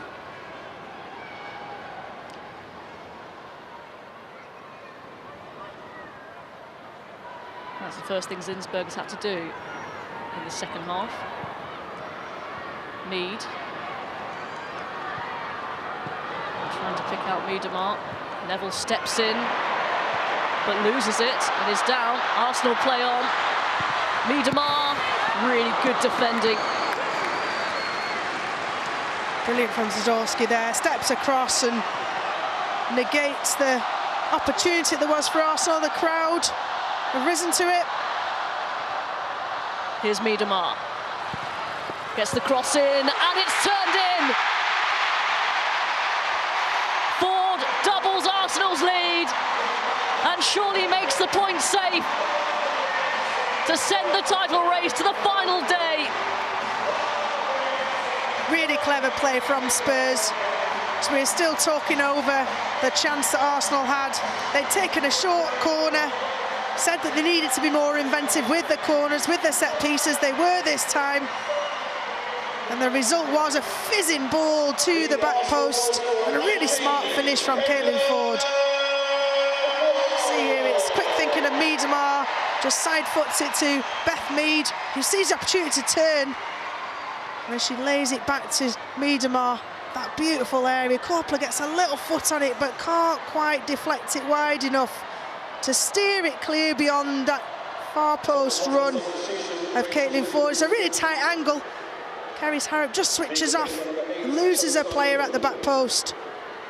But a thunderous ball across, and arguably what Arsenal have deserved.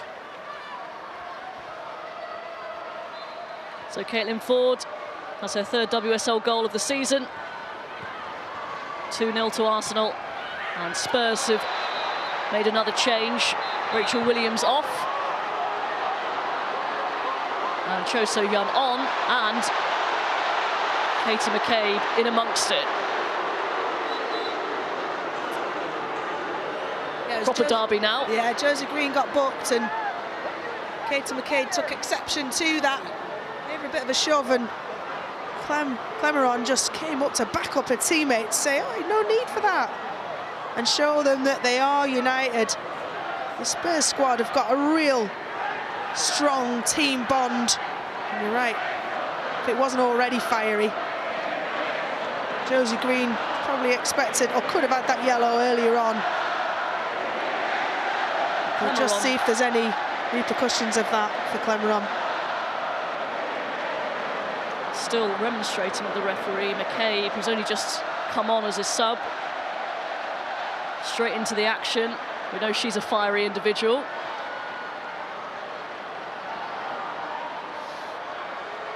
So a yellow card for Clemeron and a yellow card for McCabe. And still words being exchanged. I don't think either player are happy with the outcome of that. See here, it's a Josie Green goes over the ball and catches Valti.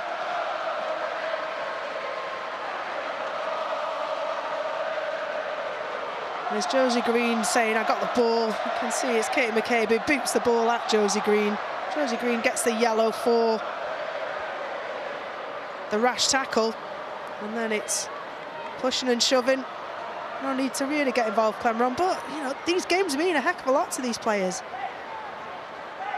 If you haven't watched women's football before, then you can expect exactly the same in a women's game as a men's game as far as heart and fire, if not more, arguably.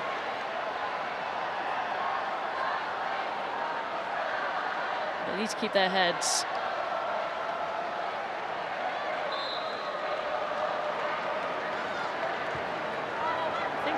Josie Green's challenge there was orange. A bit naughty, yeah. They'll only get one look at it, the referees, no VAR. I think that was the right decision, in my opinion. Yeah, I don't think it was out of control. It was bordering on endangering the player.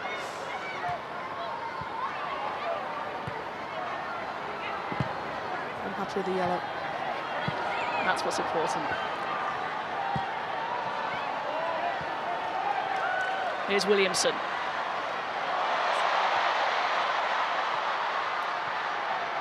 Ford. Beth Mead can't take possession.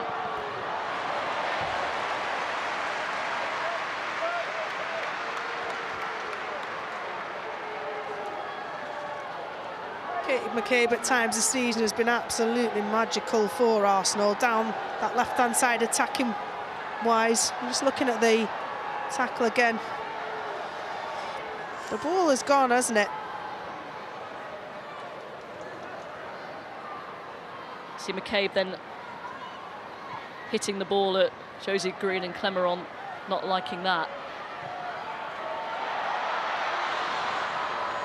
And Corpola gathers.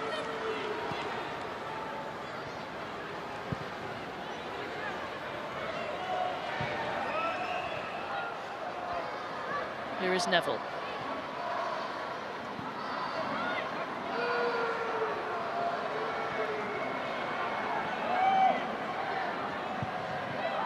That's a great ball over the top for Suminen, who I think was onside, but Zinsberger out quickly to clear the danger.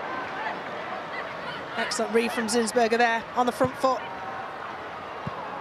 Leanne's pass picked up by Green, takes a swing, well wide. Difficult chance that. I think if Rianne Skinner did have options, she would look at bringing off Josie Green, because she looks like she's tiring now, a little bit off the pace. I think that tackle was more tiredness and a yard or so behind play. She looks down there, Angela Addison's looking stripped, ready to come on. Just wait and see who that's for. No traditional centre forward on for Tottenham. I'm sure want to keep their defensive record intact. So going to their final game at the Tottenham Hotspur Stadium this Sunday against Leicester, who will be safe now. Birmingham heavy defeat to Manchester City this evening.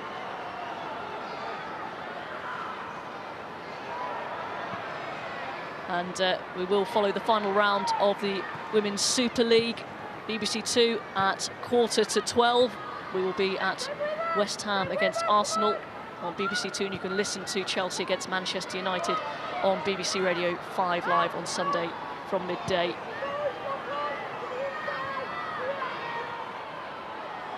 It's An enthralling season with the start that it had here at the Emirates.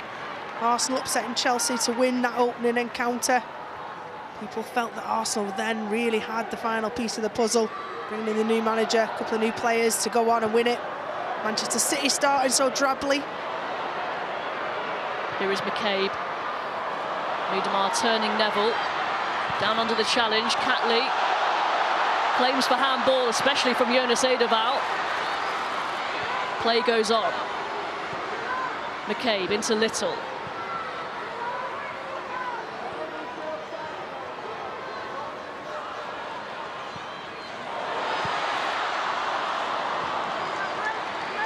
Williamson's ball going to be retrieved by Catley.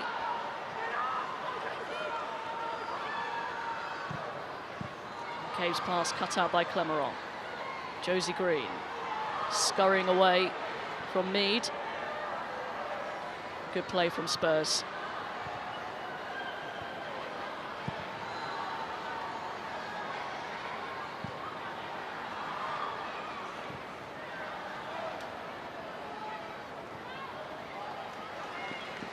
Saying how strong Manchester City have finished this season. They've had such, they've been such a key player in these big three teams over the last years, and one of those players who's retiring at the end of the season, Karen Bardsley, 82 caps for England.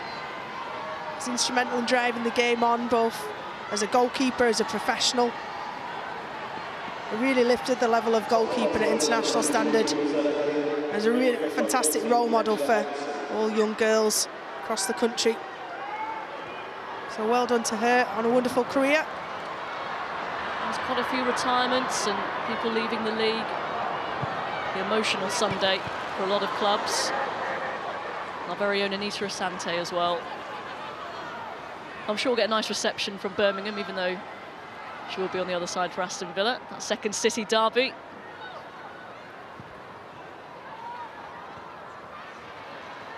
Angela Addison. Couldn't quite get there. The next level that Rian's going to be looking to build on, Spurs looking ahead to next season, is safe. They've so much better with regards to performances this season, regards to points accumulation, goals conceded have been far superior to last season. The depth of squad, what options have they got off the bench? Yes, young players are great, but the squad does need strengthening to push on. Frida Marnham getting ready to come on for Arsenal.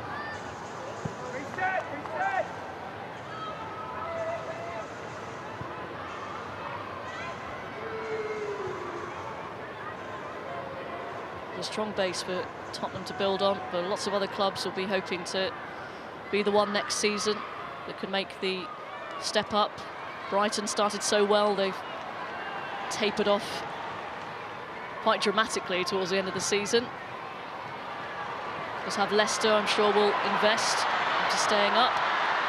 Arsenal will want more goals tonight heading into the final weekend. Beth Mead onto Ford, goes for the corner. Oh, that is brilliant. Caitlin Ford. A fantastic strike from the Australian.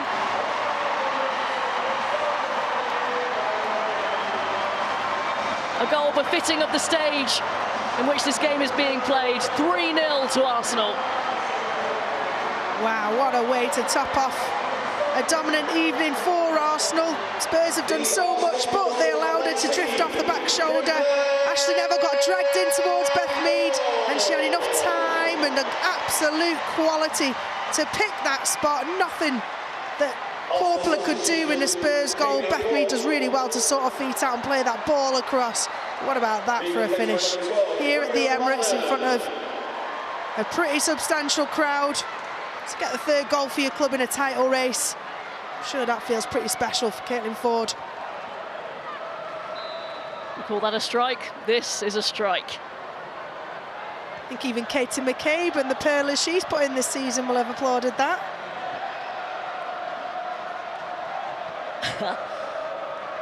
And as he did in the sun on the opening day of the season, Jonas Eidevall.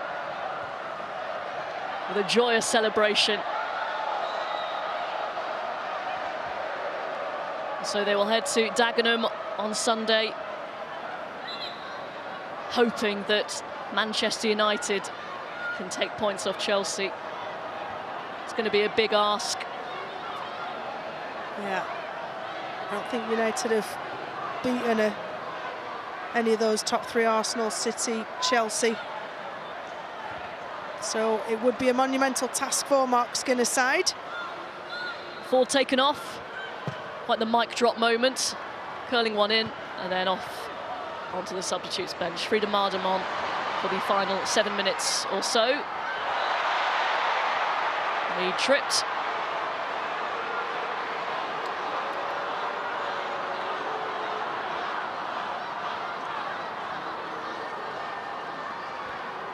Been a solid performance. Arsenal have not looked flustered at any point, even after they opened their account after 10 minutes, and since then have been rattled a little bit in midfield, a few little tackles and encounters like we're seeing now. Ashley Neville and the midfield set up from Spurs. They've done their job, they've roughed up Arsenal, they've not let them have comfortable possession of the ball. It does look like they're fading a little bit, their efforts in vain somewhat. But Arsenal have taken their time. The substitutes have been impactful.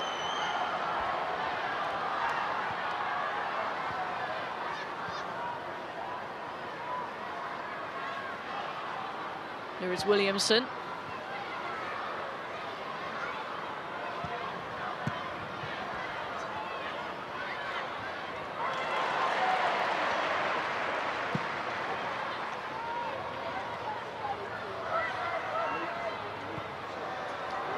Oh, Lotte Wubben-Moy nearly selling Zinsberger short. Little brings the ball away. She's been everywhere tonight, Kim Little.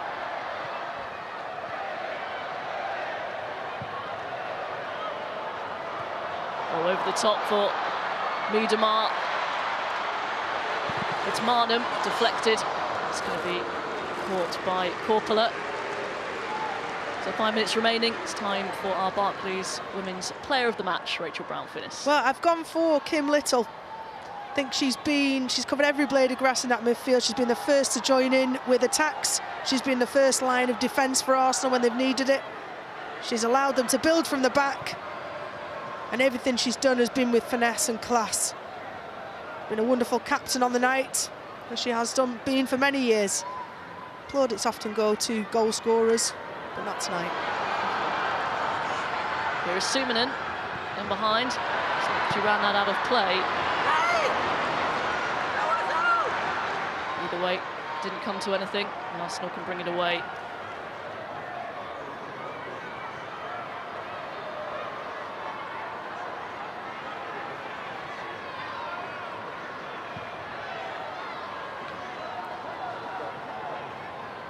So it will be a 7th game without a win in the WSL Spurs. And they will fancy their chances at the Tottenham Hotspur Stadium against Leicester on Sunday. Be fitting for them to finish with a win.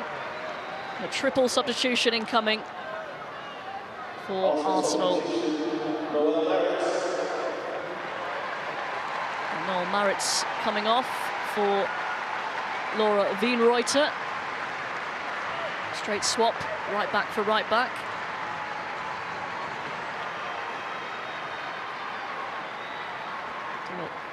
Leah Williamson coming off.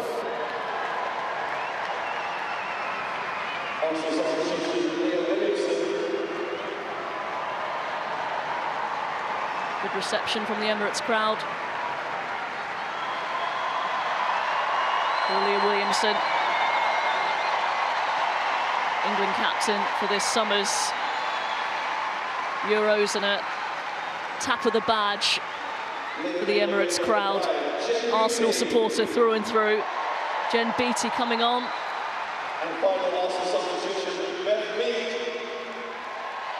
And Mead, who got the goal scoring started off for Nikita Paris, who finally got that 50th WSL goal last time out. She's living the dream, isn't she? Leah Williamson, at the Emirates, an Arsenal fan growing up, Arsenal ball girl, all through the academy, putting in an exceptional performance, interacting with the crowd. Now as you see young girls all around this stadium, like all of the girls, excellent representatives of the women's game. But Leah Williamson being given that armband after a wonderful tenure from Steph Horton comes to an end under the new manager, Serena Wiegman. I think everybody associated with the Lionesses have high hopes for that team this summer. Dad was a Spurs fan, Leah Williamson. Mum was an Arsenal fan, and she did the correct thing to do, listen to Mum.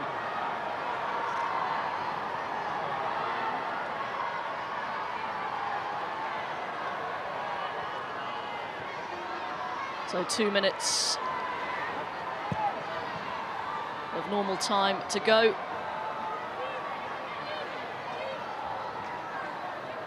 And even though it's 3-0, Arsenal have had to work for this. They've had to wait for Spurs to tire, to break them down.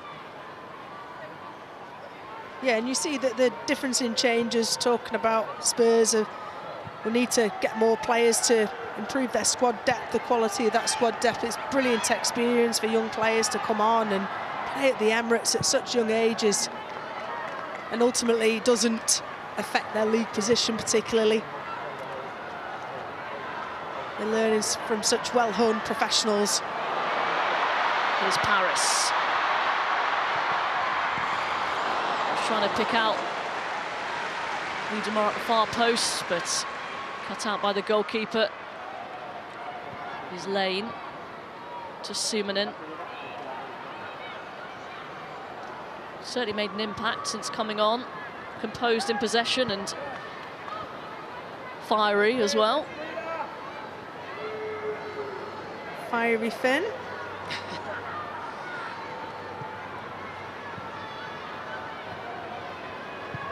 Yeah, looking forward to watching them at the Euros. Very talented bunch of players. Perennial, you know, the teams always seems to be at the Euros. For a relatively small nation, they have a high percentage of players who, female footballers, similar to Iceland. You know, again, sport is not traditionally a men's sport, it's a 50-50. Everyone can play football. So the pool of players is much, much bigger than you would expect from a smaller nation. 7 minutes of time added on.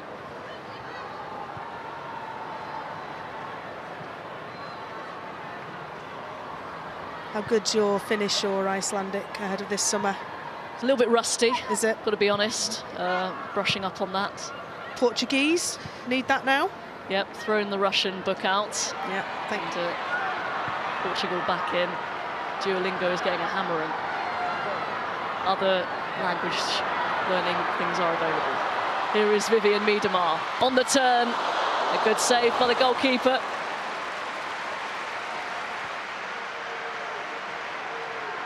It's a wonderful thing, isn't it, about switching on any WSL game now, and they're full of internationals who you'll be able to see on the TV this summer. Be able to see live in so many venues as well across England. All across the BBC, of course, 5 Live and BBC Television online. We've got you covered. Really exciting summer ahead. But before that, to have the final day of the Women's Super League season. If it does come to pass, Chelsea worthy winners in the end. I would agree with that. Yeah, worthy winners. I think when they went head-to-head in the semi-final, you could see the subtle differences between the two. Chelsea had been there before. They'd been in a high-pressure situation. They went in at half-time. I think it was 0-0, and there was not a lot between them, but Chelsea came out in a different gear in that second half. It's Miedema against Bartrip, who's matched her well. McCabe, big touch, and the referee has waved play on. Collision in the 6-yard box.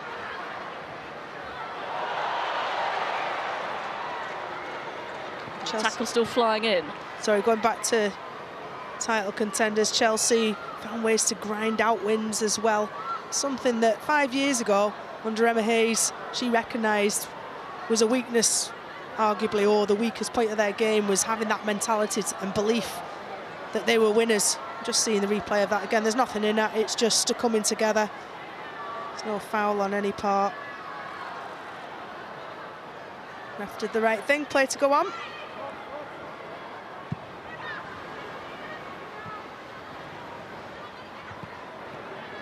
Clemeron closed down. Here is Wienreuter. January signing from Hoffenheim. Paris. Trying to skip away. Lane puts it out for a corner. The Arsenal supporters club player of the match, number 9, Beth Mead.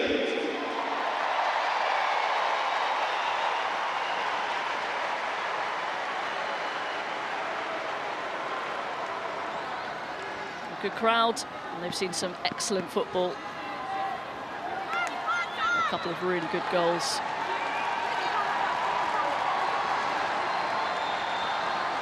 Exciting that we're going to have a regular North London derby, because that hasn't always been the case. Both for the players on the pitch to get up for, as well as the respective sets of fans. Catley's corner. Harris's header just wide. The only thing missing for Spurs, anyway, is a win. 10 meetings now, and just the one draw in the Women's Super League. Well, Arsenal have been the lead in light women's football for the best part of 30 years, starting off under Vic Akers, and the raft of trophies that they've won, albeit they've not won a title for, I think it's 8 years now, because of teams catching up on them, Chelsea, Manchester City. And with Spurs only in their 3rd year of fully professional football, in there lies the difference.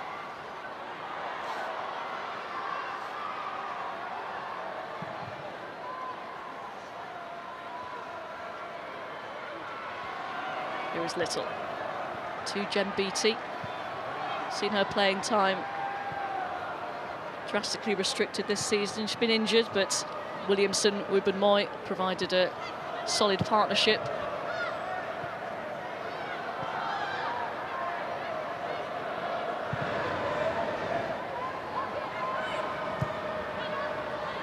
Great to see Jen Beattie back fit and healthy again after a scare with breast cancer. She went through that during lockdown and possibly couldn't have played anyway because of the season being cut short, but you know, a real reminder of how anyone can be touched by that.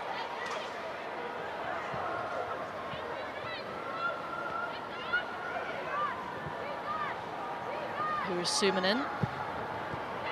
Into Addison. There's a chance for Spurs. Addison goes down, and it's a penalty. Penalty given away by Wubben-Moy. Smart play from Angela Addison. Wubben-Moy was leading into her. Going to see the replay soon. If she has her arms, if she's got anything on her shirt, Angela Addison expected to outpace Wubben-Moy. Oh, and she does, she catches the back of her heels, absolutely. Angela Addison does the hard work, gets in front of her, gets across her. Wubben-Moy clips her heels. And it's Angela Addison, a substitute, stepping up to take the penalty. 6 goals in all competitions this season, just 1 in the WSL for 22-year-old Angela Addison, who has the chance to net at the Emirates.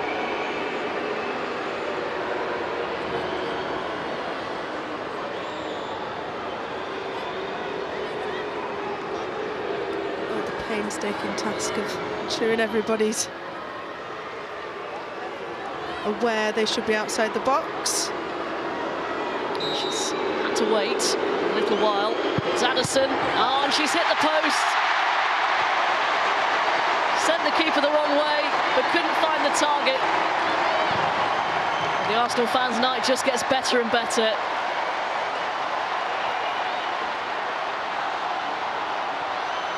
That would have been just rewards to Spurs. They've worked so hard, they've battled so hard defensively, had few chances in the final third offensively. That that little burst of energy from Andrew Addison to get across Wubben-Moy to earn the penalty, and she just gets too much angle on it, almost chops down on it.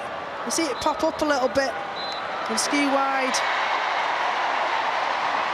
Job done for now for Arsenal. 3-0. Thanks to strikes from Beth Mead and a brace from Caitlin Ford. They had to win today to have any chance of taking the title at the weekend, and they have done just that.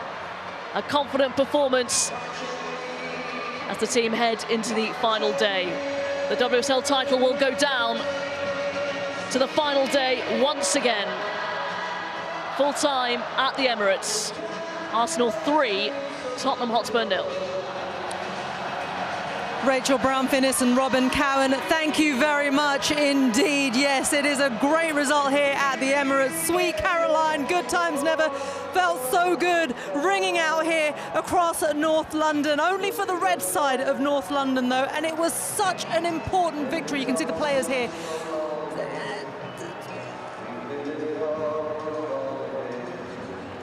Big victory for Arsenal, of course. Farrah Williams. I mean, look, you can see all the players congratulating each other, but Jonas Edeval going into this one, the pressure was all on Arsenal. They responded really well, didn't they? Yeah, they did. Look, North London derbies can be difficult, and I think they showed a professional performance today. They put the pressure on Chelsea going into the last game of the season, and that's what the neutral fans wanted. Look, it's going to be down to the last game of the season. It's going to be between Chelsea and Arsenal who wins the trophy.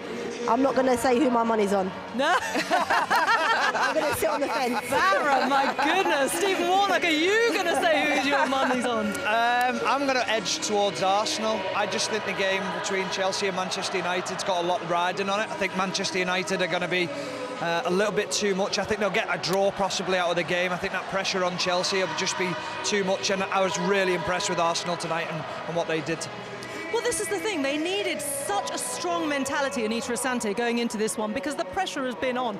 They have been ahead for large parts of this season. They were suddenly taken over by Chelsea. It's been a really difficult one for them to stomach, because they thought that this was it. There was a rebuild. Jonas Edeval came in, lots of new players.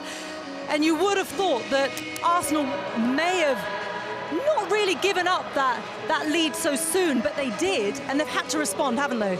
Yeah, but now it's a test of character and belief in this side, you know, to believe that they are a championship winning side. They have to reflect that in their performances, and they have, you know, they've bounced back many times in the season to try and put some more pressure on Chelsea, and today was an emphatic win where they really did dominate the game throughout.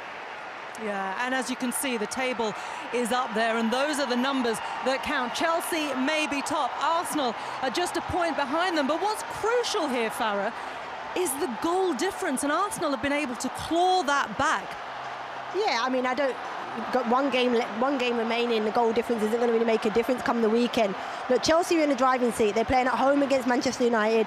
Yes, Man United have, you know, got it playing with a bit of form at the moment, but I don't see Chelsea losing at home. I think that team have, you know, gathered a winning mentality over the years, and Emma's built a really strong team there. And I can't see Manchester United going to Chelsea and winning. So I think, look, it's in Chelsea's hand, but Arsenal have certainly put the pressure on going into the last game of the season. Yeah, it's interesting because you mentioned that winning mentality of Chelsea, and Arsenal are in the process of rebuilding that winning mentality, aren't they, Anita? It looks like they're getting that back. They've had that impetus, haven't they, under Jonas this season? Yeah, what I've really liked about this Arsenal side this season is the intensity at which they attack these games, and the way they stretch teams, and their passing and fluidity, and you're seeing a lot of good rotation, but clinicalness, you know, and that matters in those moments that are defining in a season. But, you know, like as Farrah mentioned before, I think Chelsea playing at Kings Meadow is a fortress, and it's going to be a very tall order for Chelsea to not win on the weekend. Okay, look, I can tell you we have the player of the match, Kim Little, an Arsenal legend here with us. You actually just crept up on me behind there. How are you doing? It was an intense game, wasn't it? It was intense, and it was a little bit similar to the game earlier in the season when we found it really hard and drew 1-1, but I think we've played really well the past two games, and I think we kept that going tonight.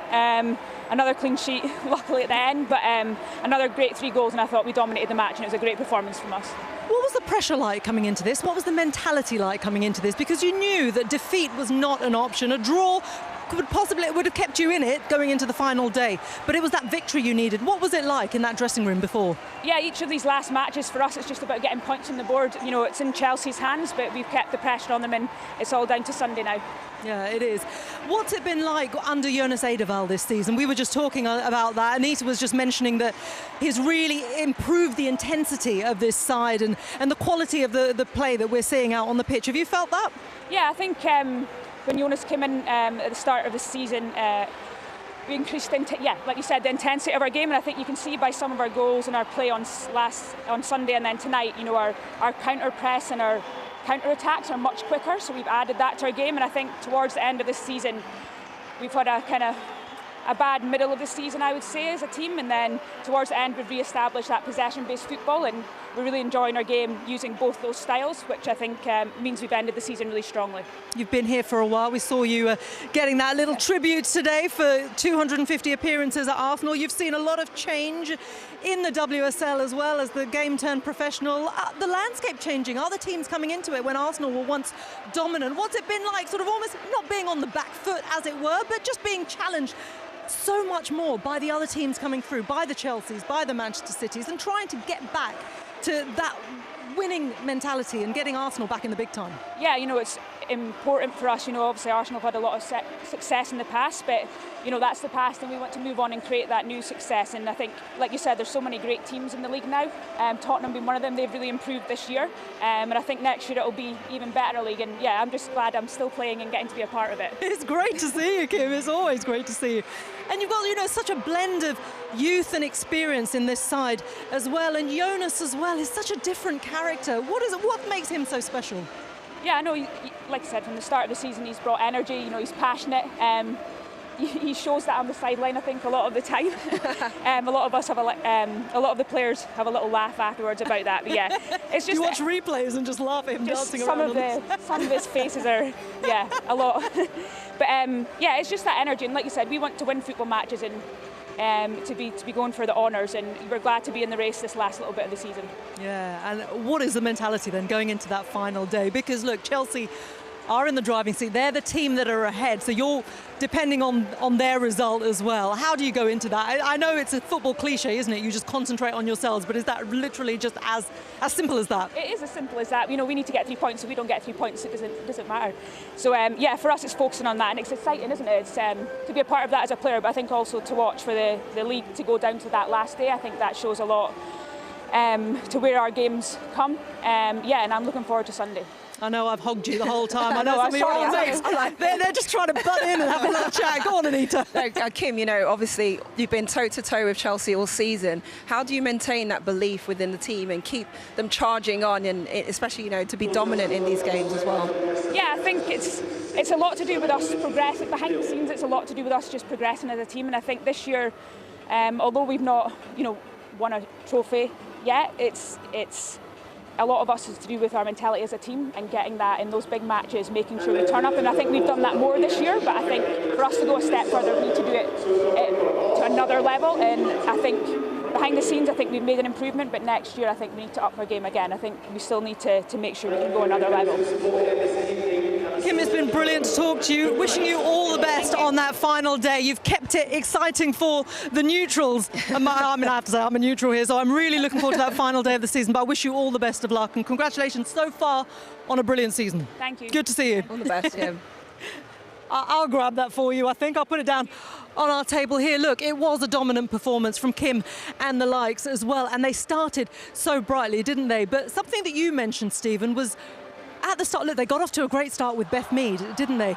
After just 4 minutes, but patience was key because Caitlin Ford got a double.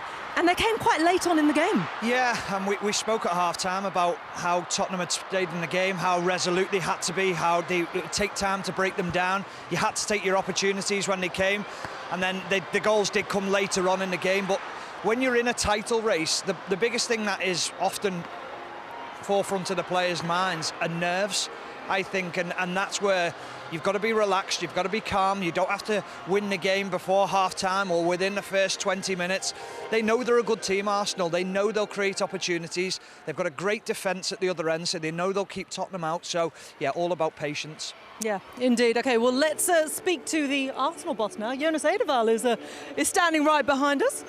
How are you, Jonas? I'm good. Good to see you. Big smile on your face. What is your assessment of this one? Strong performance. I think it's at least one class between the teams today, and I think it's very well deserved winning with the margin that we do. And that was key, wasn't it? And, you know, we were talking to Kim just a short while ago about the pressure going into this one, because defeat really wasn't an option, and you did that. How do you manage that mentality amongst the team? I think it's about staying focused on the task, next opponent, and talk about how do we position ourselves in different phases of the game, what is our objectives, and I think it's very hard to be nervous and task-orientated at the same time, so rather be task-orientated than nervous. So is there one message to your team and one message to yourself, or is that the overall mentality for you? Today? In terms of how you've managed the team up until this point, and particularly in this game as well. I think that's very important. You live game by game, and you have to live situation by situation. You can't jump ahead. So that's how you're going to look at it, and that's what's going to drive results in the end. And you haven't given yourself the opportunity to think about that final day, but you can now.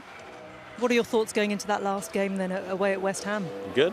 That's what we like to hear.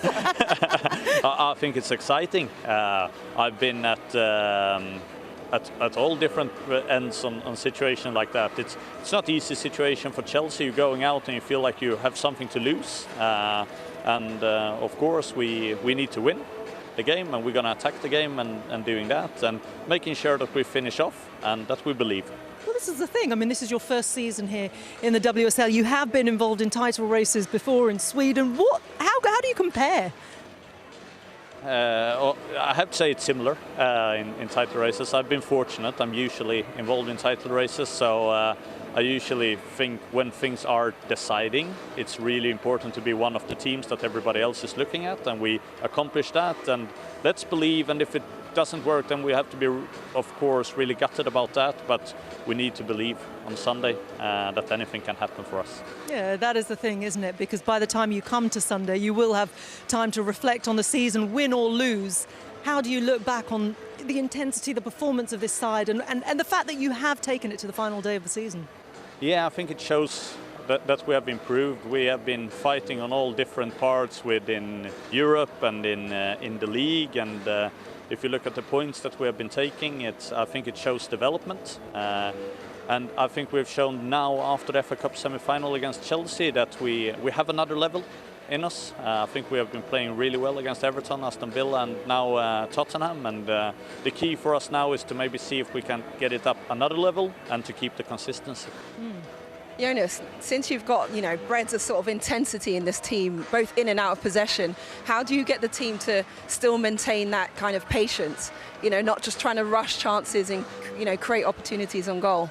Yeah, I think that's the hard part, because I think every manager is looking for the balance where you want to go. The moment for counter-attack is on and you really want to go fully, but if it's not on, you need to have good decision making, and that's what I've been really pleased with in the last 3 games. I think we have looked like a team with really good balance in those decisions, so we just need to keep on doing that. And it starts with clear positionings and clear runs, because then the situations becomes more clear for the players and it's easier to take the decisions at least. Yeah. Jonas, you've had a year now at Arsenal, and obviously you can see a progression with the way your styles come into the game. Is it exciting next year to see where you can take this group to? Yeah, without getting ahead of yourself, no, obviously. Exactly. It's Sunday, but I told them I might as well be transparent with that. After the Chelsea game in the FA Cup semi-final, I think that should be our aim, to impose our style when we are playing against Chelsea, when we're playing against Manchester City, when we're playing against Wolfsburg in the Champions League, and that's our next step, and that's what we need to find out how we're going to take that step. Is that one of the biggest things then? Belief in what you're trying to put across to the players, and then believe in what you're trying to put across is the answer? Yeah, but also I think the preparation. We need to find ways in training to how we prepare. So when we go out and play opponents like that we dare to play, and from there on we can learn and we're gonna progress, and that I'm definite of. But we need to find that, and it has been really developmental for me this first year in England, because it's like we barely have had any training time, and so now I know that next year, so then I can plan a little bit more for it. You can definitely prepare so much better. And just finally, very quickly, how proud are you of just being able to take it to the final game of the season? Very, and I mean, especially for the players. And I think you can all see, I think we scored 63 goals so far in the season, but I think the key is we only conceded 10. You can see how much it means for us, and even here with the penalty, we can see how invested we are into that. We don't want to concede goals, and it's just such a great starting point to winning games. It certainly is. Jonas, congratulations on the victory today, and wishing you all the best. Whatever happens on Sunday, we'll all be there, we'll all be watching. But good luck to you away at West Ham on Sunday. Thank you so much, Jonas. All right, appreciate it. Thank you. I think I grabbed the mic here, and I'll put it down this way. Here, always interesting to talk to Jonas Eidevall, and it's something that you asked him there. The progression that he's made in this side, the mentality, because he has changed something in this Arsenal side, hasn't he, Farah? He definitely has. Look, Arsenal, when they used to play in the big games, as he mentioned there, against the Manchester Cities and Chelsea, they always used to find it difficult, and they never used to win those games. Those are the games that they've actually got, results from this season. So they've certainly showed some improvement in that area. I think he mentioned it there. They've got a lot to do with their mentality away from, here and turning up every week. And I think that if they can get that to the next level, then they'll be competing with the likes of Chelsea year on year. And I think coping with pressure, coping with that, like it's going to the final game. Jonas has been there, he's been in title races. So, he has a calm presence. It's going to translate onto the players as well. Okay, well, let's update you on the other result in the WSL this midweek. And this is actually a huge one for Manchester City, because they beat Birmingham by 6-0. For Manchester City, that means that they go into third spot ahead of Manchester United going into that final day. But it's a devastating day for Birmingham City, because this result means that they are relegated. They have just 8 points on the board this season, which means that Birmingham City have been relegated this midweek before that final game of the season. And of course, there are 6 final WSL fixtures taking place on Sunday. Villa are hosting Birmingham City at Villa Park. Brighton take on Everton. United travel to Chelsea. Reading with Manchester City. Tottenham at home to Leicester. And we will be at West Ham against Arsenal. Our coverage begins on BBC 2 from 11:45, and commentary of Chelsea's game will be on Radio 5 Live. Okay, thank you, Farah, Anita and Stephen, for joining me here.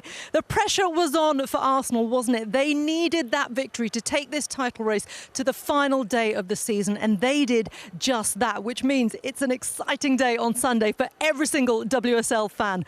Who will be crowned the champions of 2022? Will it be Arsenal? Will it be Chelsea? You'll have to join us then to find out. We'll see you then. Bye-bye. After all, this is a North London derby. And it's 1-0. Gets the cross in, and it's turned in. Onto Ford, goes for the corner. Oh, that is brilliant. Job done for now for Arsenal.